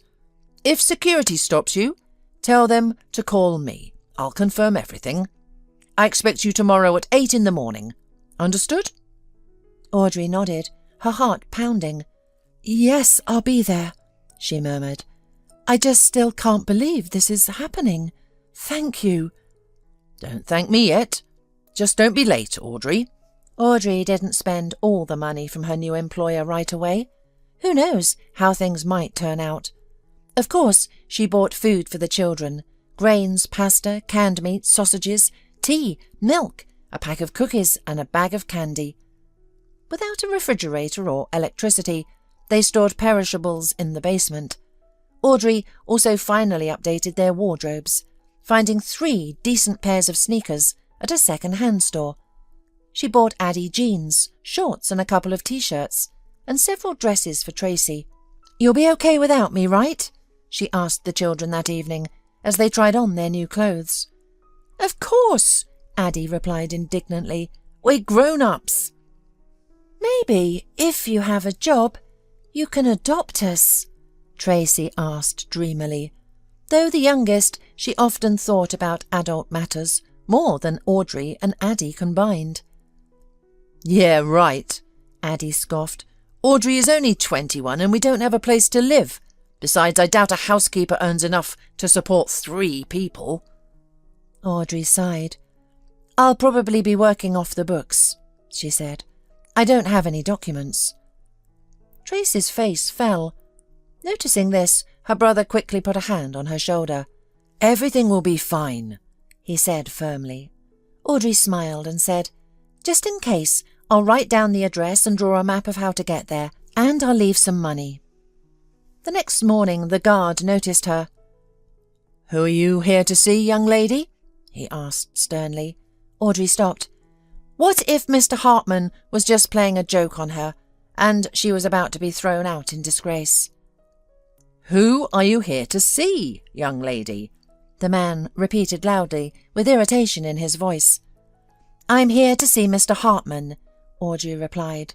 "Ah, then go ahead, he warned me," the guard said.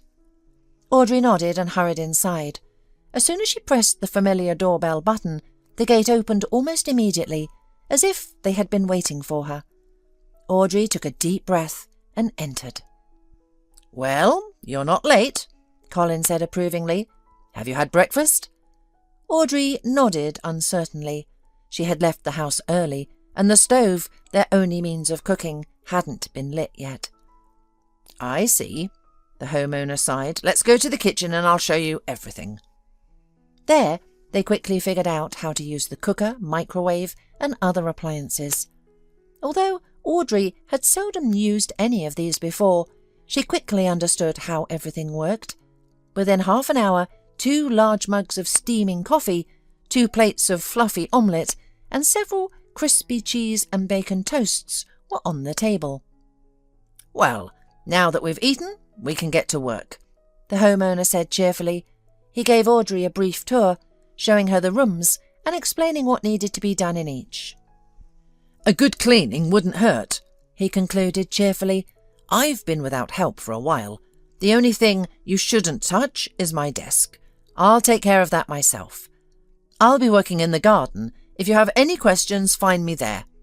He took his laptop and left. Audrey tied her hair back in a bun and gathered all the necessary cleaning supplies from the closet under the stairs. She had never cleaned such a house before. Her own place could barely be called a home.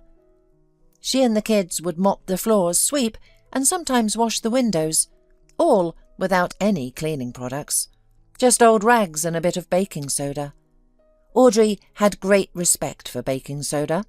It could clean almost anything. She had also worked as a cleaner a few times, usually in technical rooms or cafeterias. Once she worked in a roadside cafe for almost 2 weeks, but the owner started harassing her. Audrey told Henry about it that same evening. He frowned and said she wouldn't go back there. The next morning they packed their things and left for another city. A few years later, when Audrey returned to that city alone, she learned that the cafe had burned down in a fire. It happened the very night after she and Henry left the city. Cleaning turned out to be not as difficult as she thought. It was clear that Mr. Hartman lived alone, and apart from dust, there was no other dirt in the house. However, in his office, there were framed photos on the walls. One of them caught Audrey's attention. Mr. Hartman had his arm around an attractive blonde woman with grey eyes, and in front of them stood a girl of about 10. That must be his wife and daughter, Audrey thought, and naturally she wondered where Mr. Hartman's wife and daughter were now. Maybe they lived in the city? Or were they away on vacation? Audrey didn't touch the desk, but glanced at it and saw a pile of crossed-out documents with notes in red pencil in the margins. She couldn't help but look, and realised it seemed to be a script for a movie or TV show. "Are you a screenwriter?" Audrey asked her boss when she went into the garden to call him for lunch. He looked up at her absently, and his eyes behind his glasses flashed with annoyance. "You're a curious one, Audrey," the homeowner noted without much irritation. "No, I'm not a screenwriter." Audrey nodded, waiting for him to continue. Colin, realising he would have to answer the question after all, sighed. "I used to be. Now I'm more of a teacher, mentor, call it what you will. I review the work of young screenwriters, point out mistakes, highlight successful moments, rewrite unsuccessful scenes and endings. That sort of thing." "Your job sounds interesting," Audrey said thoughtfully. "Well, it only seems that way," Colin said thoughtfully. "Sometimes it drives me crazy. But you'd better tell me if we're going to have lunch." Audrey immediately replied, "Of course. That's why I came to get you." When they entered the house, the homeowner looked around in surprise. "Wow," he said. "Audrey, have you ever worked as a maid before?" "No," the young woman replied. "Cleaning isn't as hard as reviewing a script. It doesn't require any special skills or experience." Colin burst out laughing. Audrey returned home late that evening. The bus ride took an hour. Fortunately, the children were fine. "Well, how did it go?"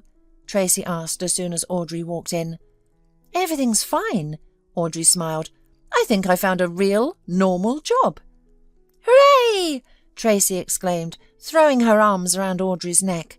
Audrey laughed and kissed the girl on the cheek. I knew everything would be fine, Addie said. And how are things with you? The children exchanged glances and shrugged. Boring, Tracy concluded. All we do is eat and sleep, all day, and play a little.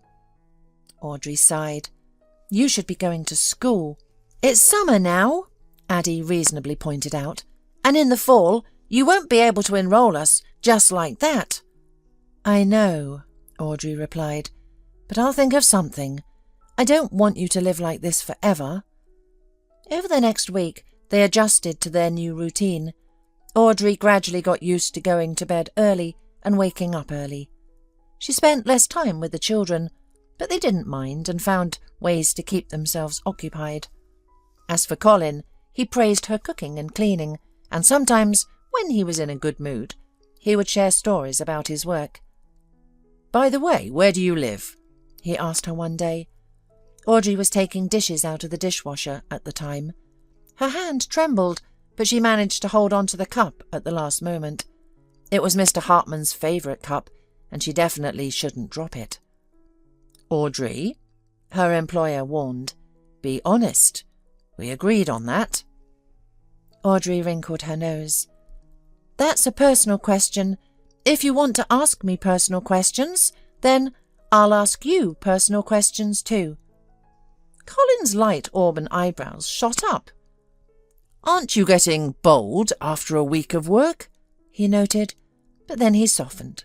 All right, fair enough. Tit for tat. We live in an abandoned house, in the wooden district across the river. Is that the one they wanted to demolish, but found the soil unsuitable for high-rises? Audrey nodded. I see. And you say, we. Who else lives with you?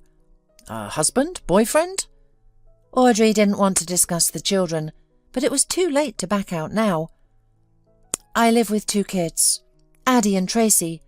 They're orphans too. They're like family to me. Got it. How old are they? 9 and 12. Colin's face suddenly became thoughtful. Audrey immediately regretted telling him this and decided to distract him. Why don't your wife and daughter visit you? She asked abruptly. The wallet belongs to your daughter, right? Her boss frowned. Deflecting attention, he said thoughtfully, Good move. You're not as simple as you seem, my dear. You said I could ask you personal questions too, she countered. All right, clever girl, you win this round. Colin sighed. He took off his glasses and rubbed the bridge of his nose. My wife and I are divorced, you guessed, right? But Jenny wasn't my daughter. She was my stepdaughter. I married her mother when I was 20, and Norma was 25. Jenny was 7 at the time. I loved Jenny like my own daughter, and you're right about the wallet too. She brought it for me at a flea market with her pocket money and gave it to me for my birthday. She put a coin in it for good luck and asked me to always keep the wallet with me. Colin sighed. I carried it with me all those years until her death. Audrey felt a chill run down her spine. Whose death? She asked hoarsely. The man stared blankly into space. Jenny's death. She had just turned 18 and finished school. Norma and I saw her off to her prom, and the next morning we found out she had gone for a drive with her classmates. The driver was a boy who had been drinking. The car skidded, spun around and hit a barrier. There were 2 girls and a boy in the back seat. They were injured but survived. The driver and Jenny, who was in the front seat, died instantly. He fell silent. Audrey didn't know what to say or do. I'm so sorry, she said softly. Colin nodded. Norma and I took it hard. The worst part was that we each grieved alone. I didn't even notice how my wife and I became strangers to each other. And you got divorced? Yes, 2 years ago. I'm so sorry. The man nodded again. The only reason I didn't go crazy was because I worked all the time, and I kept the wallet Jenny gave me. Then one day I decided it was time to let go of the past. I put money in the wallet to make sure it wouldn't come back. But then you showed up. But if you did not want the purse to be returned to you, why did you put the card with the address in the pocket? Audrey asked. It wasn't me. Jenny must have put it there when she gave it back to me. But then I used to lose everything. But I kept her wallet all those years. Audrey shrugged. Then let's call it fate. Yeah, I don't have any other explanation. Suddenly her boss narrowed his eyes slyly. Now that you know more than enough about me, I want to hear your story. How did you, such a young, smart, beautiful and honest creature, end up living like this? Where are your parents, siblings, husband and everyone else? I don't know, Audrey answered honestly. I was very young when I was sent to the orphanage. I don't remember my parents, and the caretakers never told me anything. I ran away when I was 16 and have been wandering ever since. I have no one but Addie and Tracy. And you've never thought about what you'll do next? While you're young and healthy, you can run around, live in abandoned houses and eat from dumpsters. But what about the future? Audrey blushed and glanced at the clock. If we're done for today, Mr. Hartman, I'll go. On the way home, she thought about her employer's words. Of course, Audrey herself knew that her current life was far from ideal, but it always seemed to her that any moment now everything would change. Yet after speaking with Mr. Hartman, she suddenly realized that if she didn't change something right now, she would remain a filthy vagabond for the rest of her life. As she approached the house, she saw that it was quiet and dark. Usually they would light a candle visible through the window, but now their dwelling looked completely abandoned. Could they have gone to bed so early? Audrey wondered. No, they shouldn't have. I even came home a bit earlier today. She called out, "Tracy! Addie!" No one answered. The house was silent. "Kids!" she called again. Then she noticed the chill inside. Usually it was sweltering. In the summer they could have gone without heating the stove at all, but due to the lack of electricity, the stove was the only way to cook food, boil water, or heat water to wash. Today it seemed the stove hadn't been lit, and there was no food on the stove. It was as if the children had been gone for a long time and hadn't returned. Audrey tried to calm herself and think about where they might have gone. For water? They still had some left in their flask. Maybe they ran off to play. But they should have been back by now. They wouldn't have left her without dinner. A search of the house revealed nothing. All their modest belongings were in place. Audrey left the house and walked around the neighbourhood. She visited every homeless person whose shack showed signs of life, but no one knew or saw anything. Audrey barely slept that night. She listened to every sound, hoping the children would return any moment. As soon as dawn broke, she got up and searched the neighbourhood again. Still no sign of them. There was nothing more she could do. It was time to go to work. Maybe Mr. Hartman would have some advice. As she walked to the bus stop, she encountered Dwayne, a man in his 50s, also a local.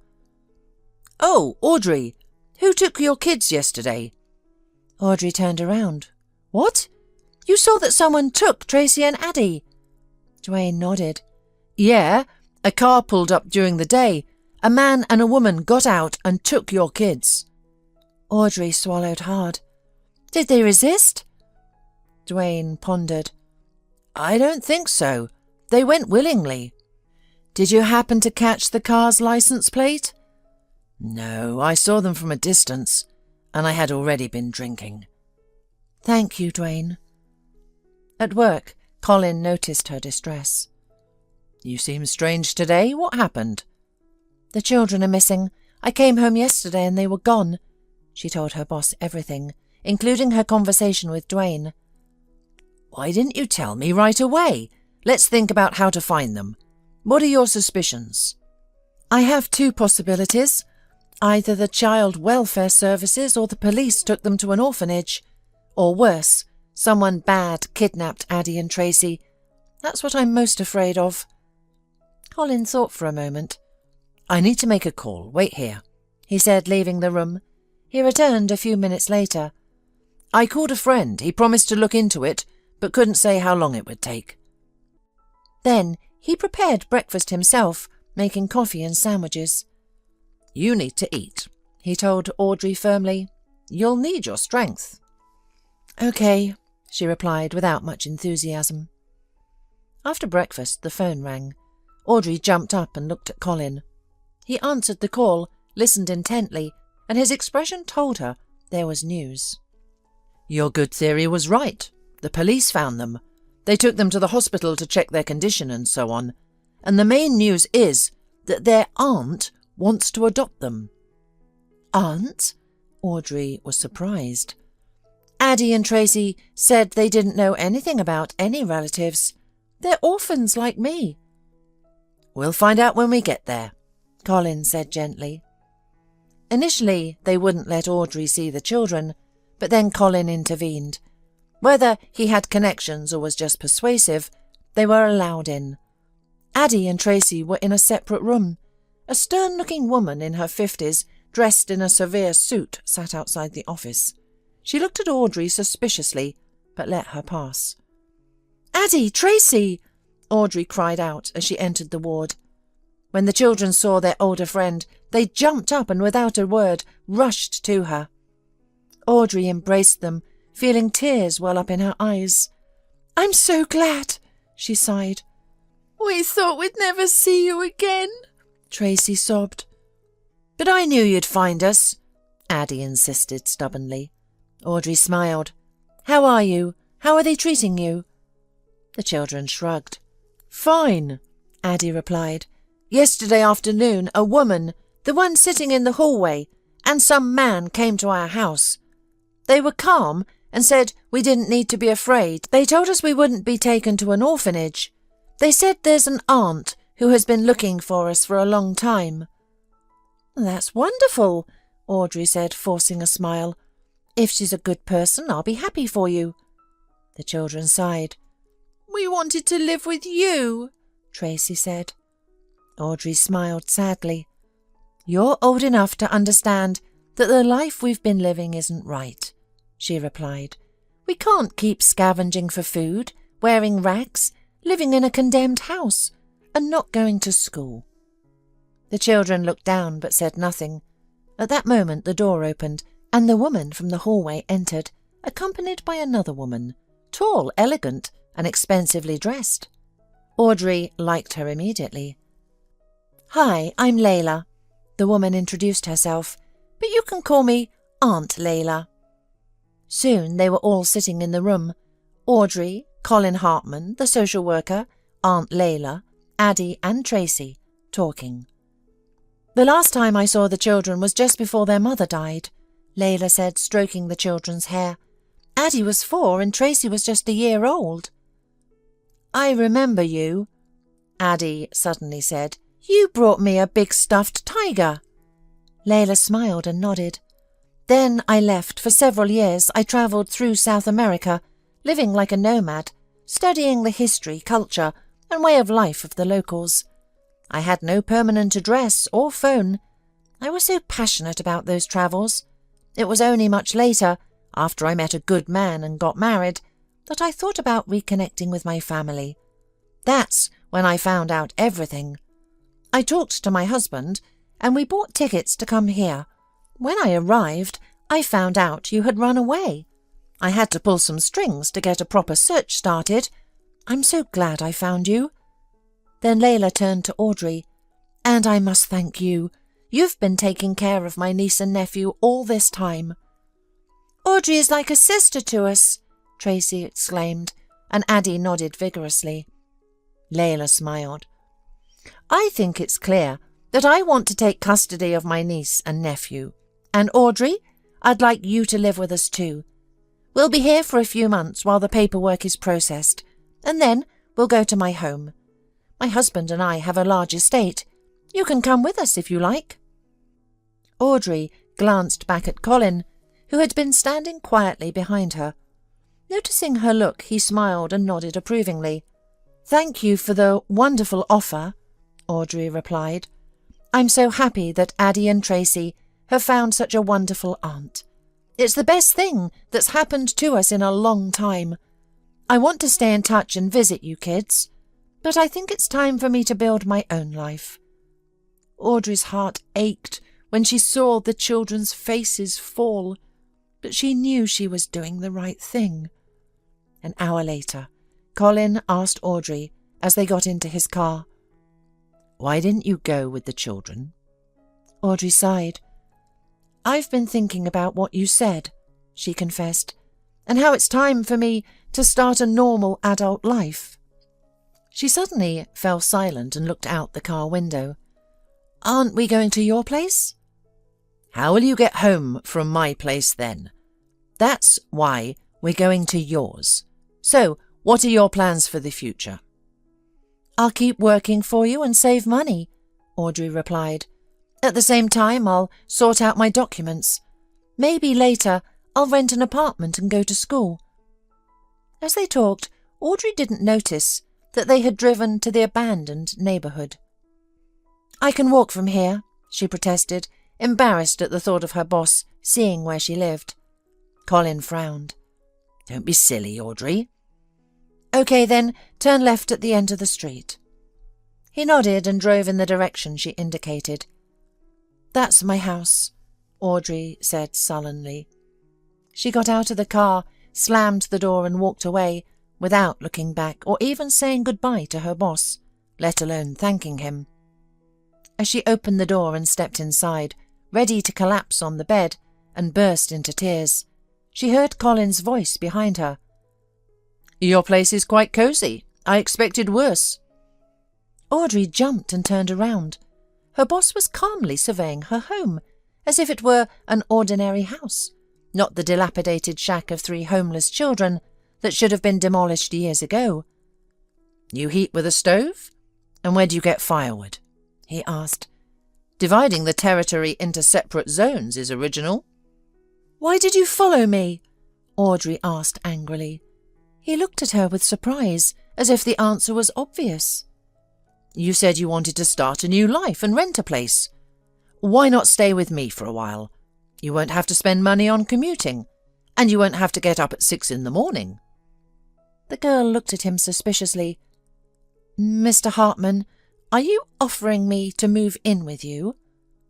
"Temporarily, Audrey, temporarily. Don't think I'm offering you my heart," he said with a playful smile. "I would never think that," she retorted indignantly. Her boss smiled even wider. "So, am I too old for you?" he teased. "No, not at all," she replied. Audrey suddenly realised he was deliberately trying to embarrass her. He seemed to find the whole situation amusing. "I can't live with you, that's all," she declared. "Why not? Think about it. How does it look?" he asked, feigning thoughtfulness. "Living in a condemned house without electricity, heating or plumbing seems normal, but living at my place doesn't. If you don't trust me, then—" "Of course I trust you," Audrey interrupted, exasperated. Her head was starting to ache from the argument. "All right," she said. "I'll pack my things. It'll take 5 minutes." She didn't have much, just clothes and shoes. She left the old dishes and bed linens behind, knowing the children wouldn't need them, and refusing to bring such things into her boss's home. "Packed in 10 minutes, Colin commented as she got into his car. "The perfect woman." "And you're quite the wit," she retorted. "I am," he agreed humbly, and started the car. At Colin's house, Audrey stayed in what she initially thought was the guest room. Later she realised it had once belonged to his stepdaughter. The room had a bed, wardrobe, desk, computer chair, mirror and dressing table. At first it felt strange to wake up in this house. However, Audrey quickly grew accustomed to the comforts. Within days, she no longer marvelled at having her own shower and toilet, a luxury after a year of washing under an outdoor shower or in a basin. It was wonderful not having to wake up before dawn for work. Now, Audrey woke up at 8:30, showered, and went downstairs to prepare breakfast for 2. By then, Colin would join her, and they would eat together before he went to work, and she cleaned the house. With practice, she finished her chores early, leaving plenty of spare time. "I finished everything. Maybe there are more tasks?" Audrey asked her boss daily. He would send her to the store, the post office, or the market. But one day he said, "You're an unusual employee, Audrey. Normal people are happy when there's no work, but you go looking for it." "I just can't do nothing." "Then use this time for yourself. Work on restoring your documents. Think about which college you want to attend, and everything else." Colin even found an old laptop for Audrey and showed her how to use it. "This will speed things up," he said. 3 months later, Audrey and Colin stood at the airport, saying goodbye to Layla, Addie and Tracy. Audrey hugged them, finding it difficult to believe she wouldn't see them again for a long time. "Come visit us sometime," Tracy blurted out. "I definitely will, someday," Audrey replied. They embraced one last time. Audrey and Colin waved goodbye to the children until they disappeared behind the security checkpoint with Layla. "How are you feeling?" Colin asked as they got into the car. "I'm okay," Audrey replied. "I've thought a lot about how things would turn out for all of us, and this is such a good outcome for Tracy and Addie that I couldn't have imagined it even in my wildest dreams. Now I can just be happy for them." "You had to grow up too fast," Colin said. "Girls your age shouldn't have to think about such serious things. Most of your peers are studying at university and living happy, carefree lives." "You sound like an old man," Audrey teased. "I'm old enough to be your father," he replied. "I don't know. You look more like my older brother. Anyway, I think we have a great friendship. Let's go grab something to eat." "I can cook at home," Audrey protested. "Relax," Colin said cheerfully. "Consider today your day off." "But I hardly do anything all day. I cook a little and clean, which takes a couple of hours at most." "You're right," he admitted. "You work criminally little. We need to fix that immediately." Seeing her alarmed expression, he laughed. "Don't look so scared. I have an idea." He shared his plan over lunch.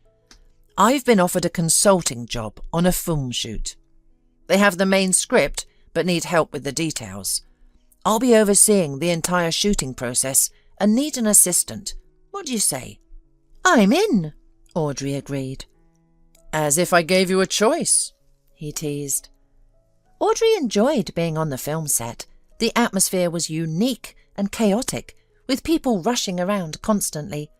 On her first day, she was afraid of being knocked over and stayed close to Colin.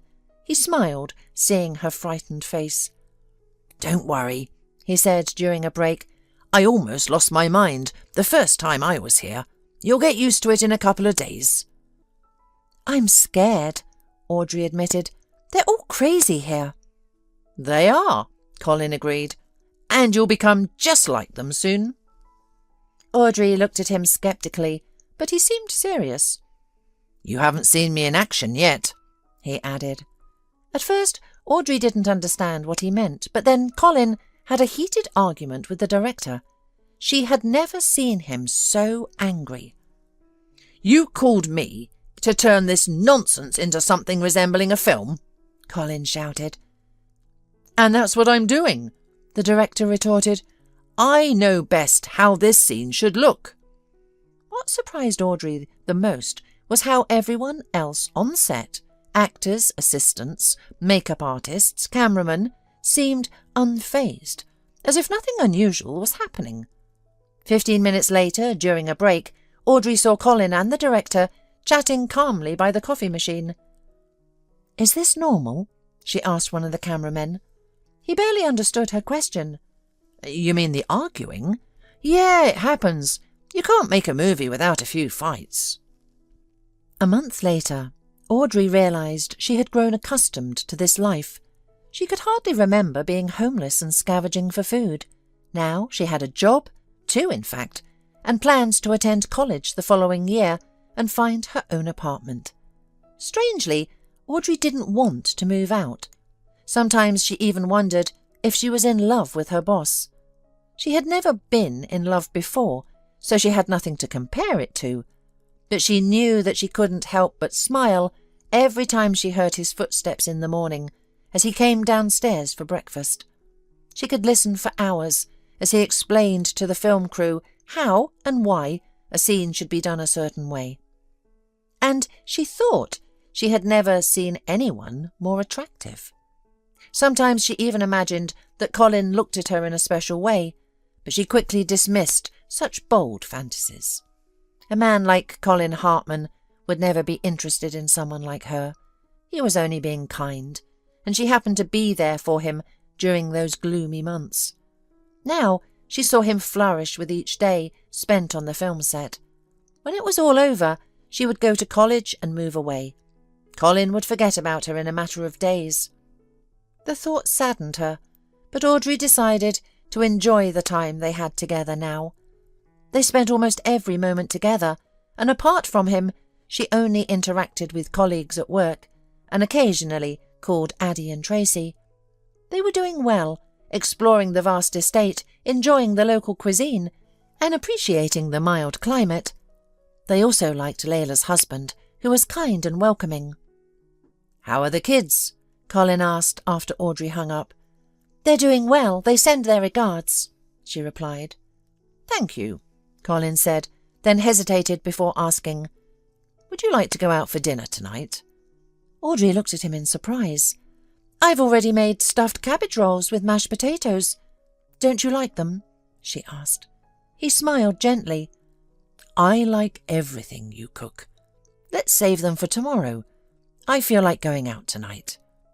"All right," Audrey agreed. Colin took her to a small but cosy restaurant. Audrey worried she would be embarrassed, having never been to a restaurant before, but they were seated at a private table, separated from the main dining area by semi-transparent curtains.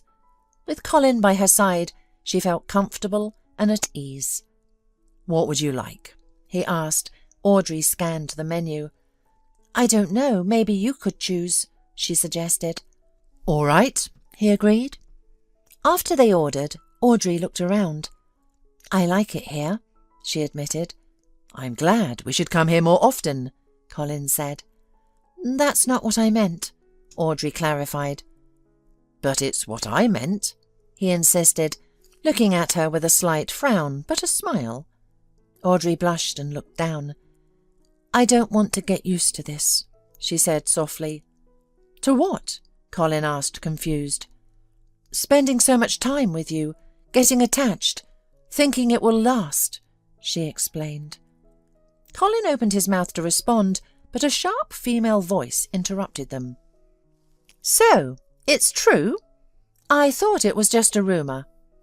Audrey looked up and recognised the woman as Norma, Colin's ex-wife, and the mother of his late stepdaughter, Jenny. "Good evening, Norma," Colin greeted her calmly. "What are you doing here?" "I came for dinner and ran into you," Norma replied, looking at Audrey with disdain. "I've heard rumours that you're having an affair with your young assistant, and that she even lives with you. I didn't believe you would stoop so low. Well, I guess breaking up with me and being alone got to you." Colin straightened in his chair. "Audrey works for me, and our relationship is strictly professional. Besides, it's none of your business." "None of my business?" Norma repeated. "We were married for years. You considered Jenny your daughter." Colin sighed heavily.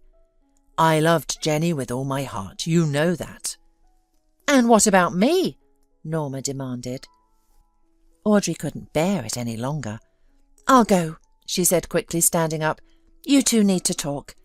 She rushed out of the restaurant, pulling on her coat as she went. She had the house keys and money for a taxi, but she wondered if she should return to Colin's home. Where else could she go? Back to the streets? No, she had a job, a place to live, and opportunities for the future. She couldn't throw it all away over something so trivial. And honestly, Colin was not trivial to her. Audrey realised that he occupied a significant place in her heart, more than a boss or even a good friend should. But to him, she was practically nobody, especially now that his ex-wife had reappeared. Back at the house, Audrey felt the emptiness without Colin. She washed up and went to bed, but couldn't sleep. She heard Colin return 2 hours later. The next day, neither of them mentioned what had happened.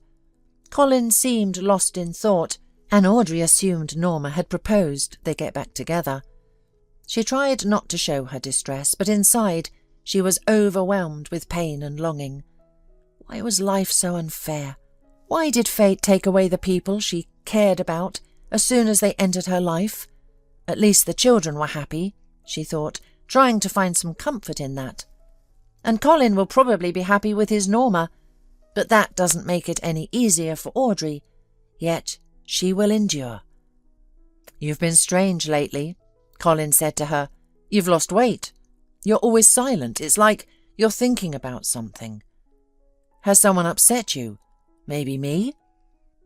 "Everything is fine. I'm just tired from work." "Do you want me to give you a short break?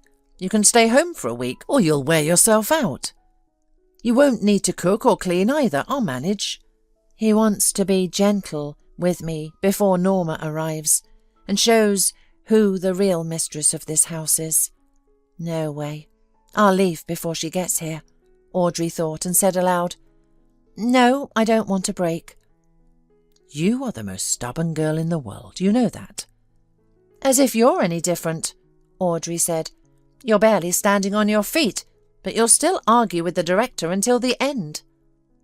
"It's all because of you. When I see how you look at me, I find strength from somewhere." "You said I need to gain experience, so I always look at you and I listen intently to how you shout at everyone." Colin laughed. "What a pity.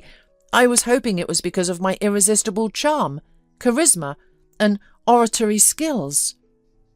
"Why is he teasing me like this?" Audrey thought. "He must know that I like him. How cruel to laugh at my feelings, especially now he's about to reunite with his ex-wife." She proudly lifted her head and replied, "Anyway, we won't be working together much longer. The filming will end soon." "It will end," Colin agreed. "But we'll still be together, at least in my house." "But I'm going to enroll to the college, so I won't be able to work for you and study at the same time. I'll live in the dormitory as soon as I enroll, and if you need me to leave your house earlier, I'll leave earlier." Colin raised his eyebrows in surprise and wanted to say something, but he didn't have time. The break was over, and everyone was called back to the set. A few days later, they had their first real day off. "So, where should we go?" Colin asked cheerfully. Audrey hesitated. "I don't know. I haven't done a thorough cleaning in a long time." "Forget about it. The house is clean. We're hardly ever here anyway. Let's have some fun instead. Especially since our last evening was ruined before it even started." "All right," Audrey sighed. They were just discussing where to go when Colin received a message. He looked at the screen and sighed. How does she do it? Then he looked at Audrey and smiled guiltily. "I'm sorry, dear. Our outing is cancelled for today. My ex-wife is coming over. It seems we're about to have an interesting conversation." "I understand everything," she replied. "I'll be in my room." There she sat on the bed and pondered. Colin had such a strange smile. They're probably going to make up and decide to live together now. So what am I waiting for here? She decidedly stood up and began calmly packing her things. Downstairs, Norma's voice could already be heard. She arrived quickly. Audrey didn't want to leave demonstratively while the former spouses were talking. She decided to wait until everything quieted down and then slip out of the house quietly. Today she could spend the night in a hostel, and tomorrow she would think about a more suitable dwelling. Finally, the voices fell silent. Audrey waited a few more minutes to be sure, then took her suitcase, peeked out of the room, and headed for the front door. "And where do you think you're going?" Colin's voice suddenly sounded behind her. He was standing in the doorway with a cup in his hands. "What's with the secret runaway? Did I offend you? Or do you have a secret admirer, and you're secretly running away to him, not daring to break my heart?" "I just didn't want to interfere with your reunion with your ex-wife." "What?" Colin seemed genuinely surprised. "Are you jealous of me?" Audrey felt herself blushing. "Well, I never," she said in a breaking voice. "I have better things to do." "Then tell me what's going on. I thought we were getting along great, and then suddenly you're packing your things and trying to leave without even telling me." "You and Norma are planning to get back together, and I don't want to get in your way. In the restaurant you talked for 2 hours, and after that you weren't yourself. You kept walking around thinking about something, and today she came," Audrey said, almost crying. "Women, you'll drive me crazy," he sighed. "There's nothing between me and Norma. That day in the restaurant, she accidentally saw us, and after you left, we just talked. She even cried because of Jenny. I sat with her and sent her home." "And today?" Audrey asked quietly. "Today she came to apologize. She even wanted to talk to you, but I said it was better not to. She left." Audrey looked at him disbelievingly. "You're not planning to get back together with her?" He smiled. "No. Besides, I've liked another girl for a long time." "Who? You can't mean me, because I'm homeless, poor and uneducated." "Well, you know how to choose words. But you forgot to mention how wonderful, smart, honest, kind, caring, beautiful, and strong-spirited you are." "So, you really like me?" "Like you? I've been in love with you for a long time." She blushed. "Why didn't you say anything?" "Because I didn't think such a young and beautiful girl could like a old, boring man like me." Audrey laughed and suddenly threw her arms around his neck and kissed him. "It seems you're not as smart as I thought," she said after the kiss. "You also took too long to notice the obvious. I hope together we won't miss anything important." Colin hugged her and pulled her close. "Indeed. Now we'll have to try harder."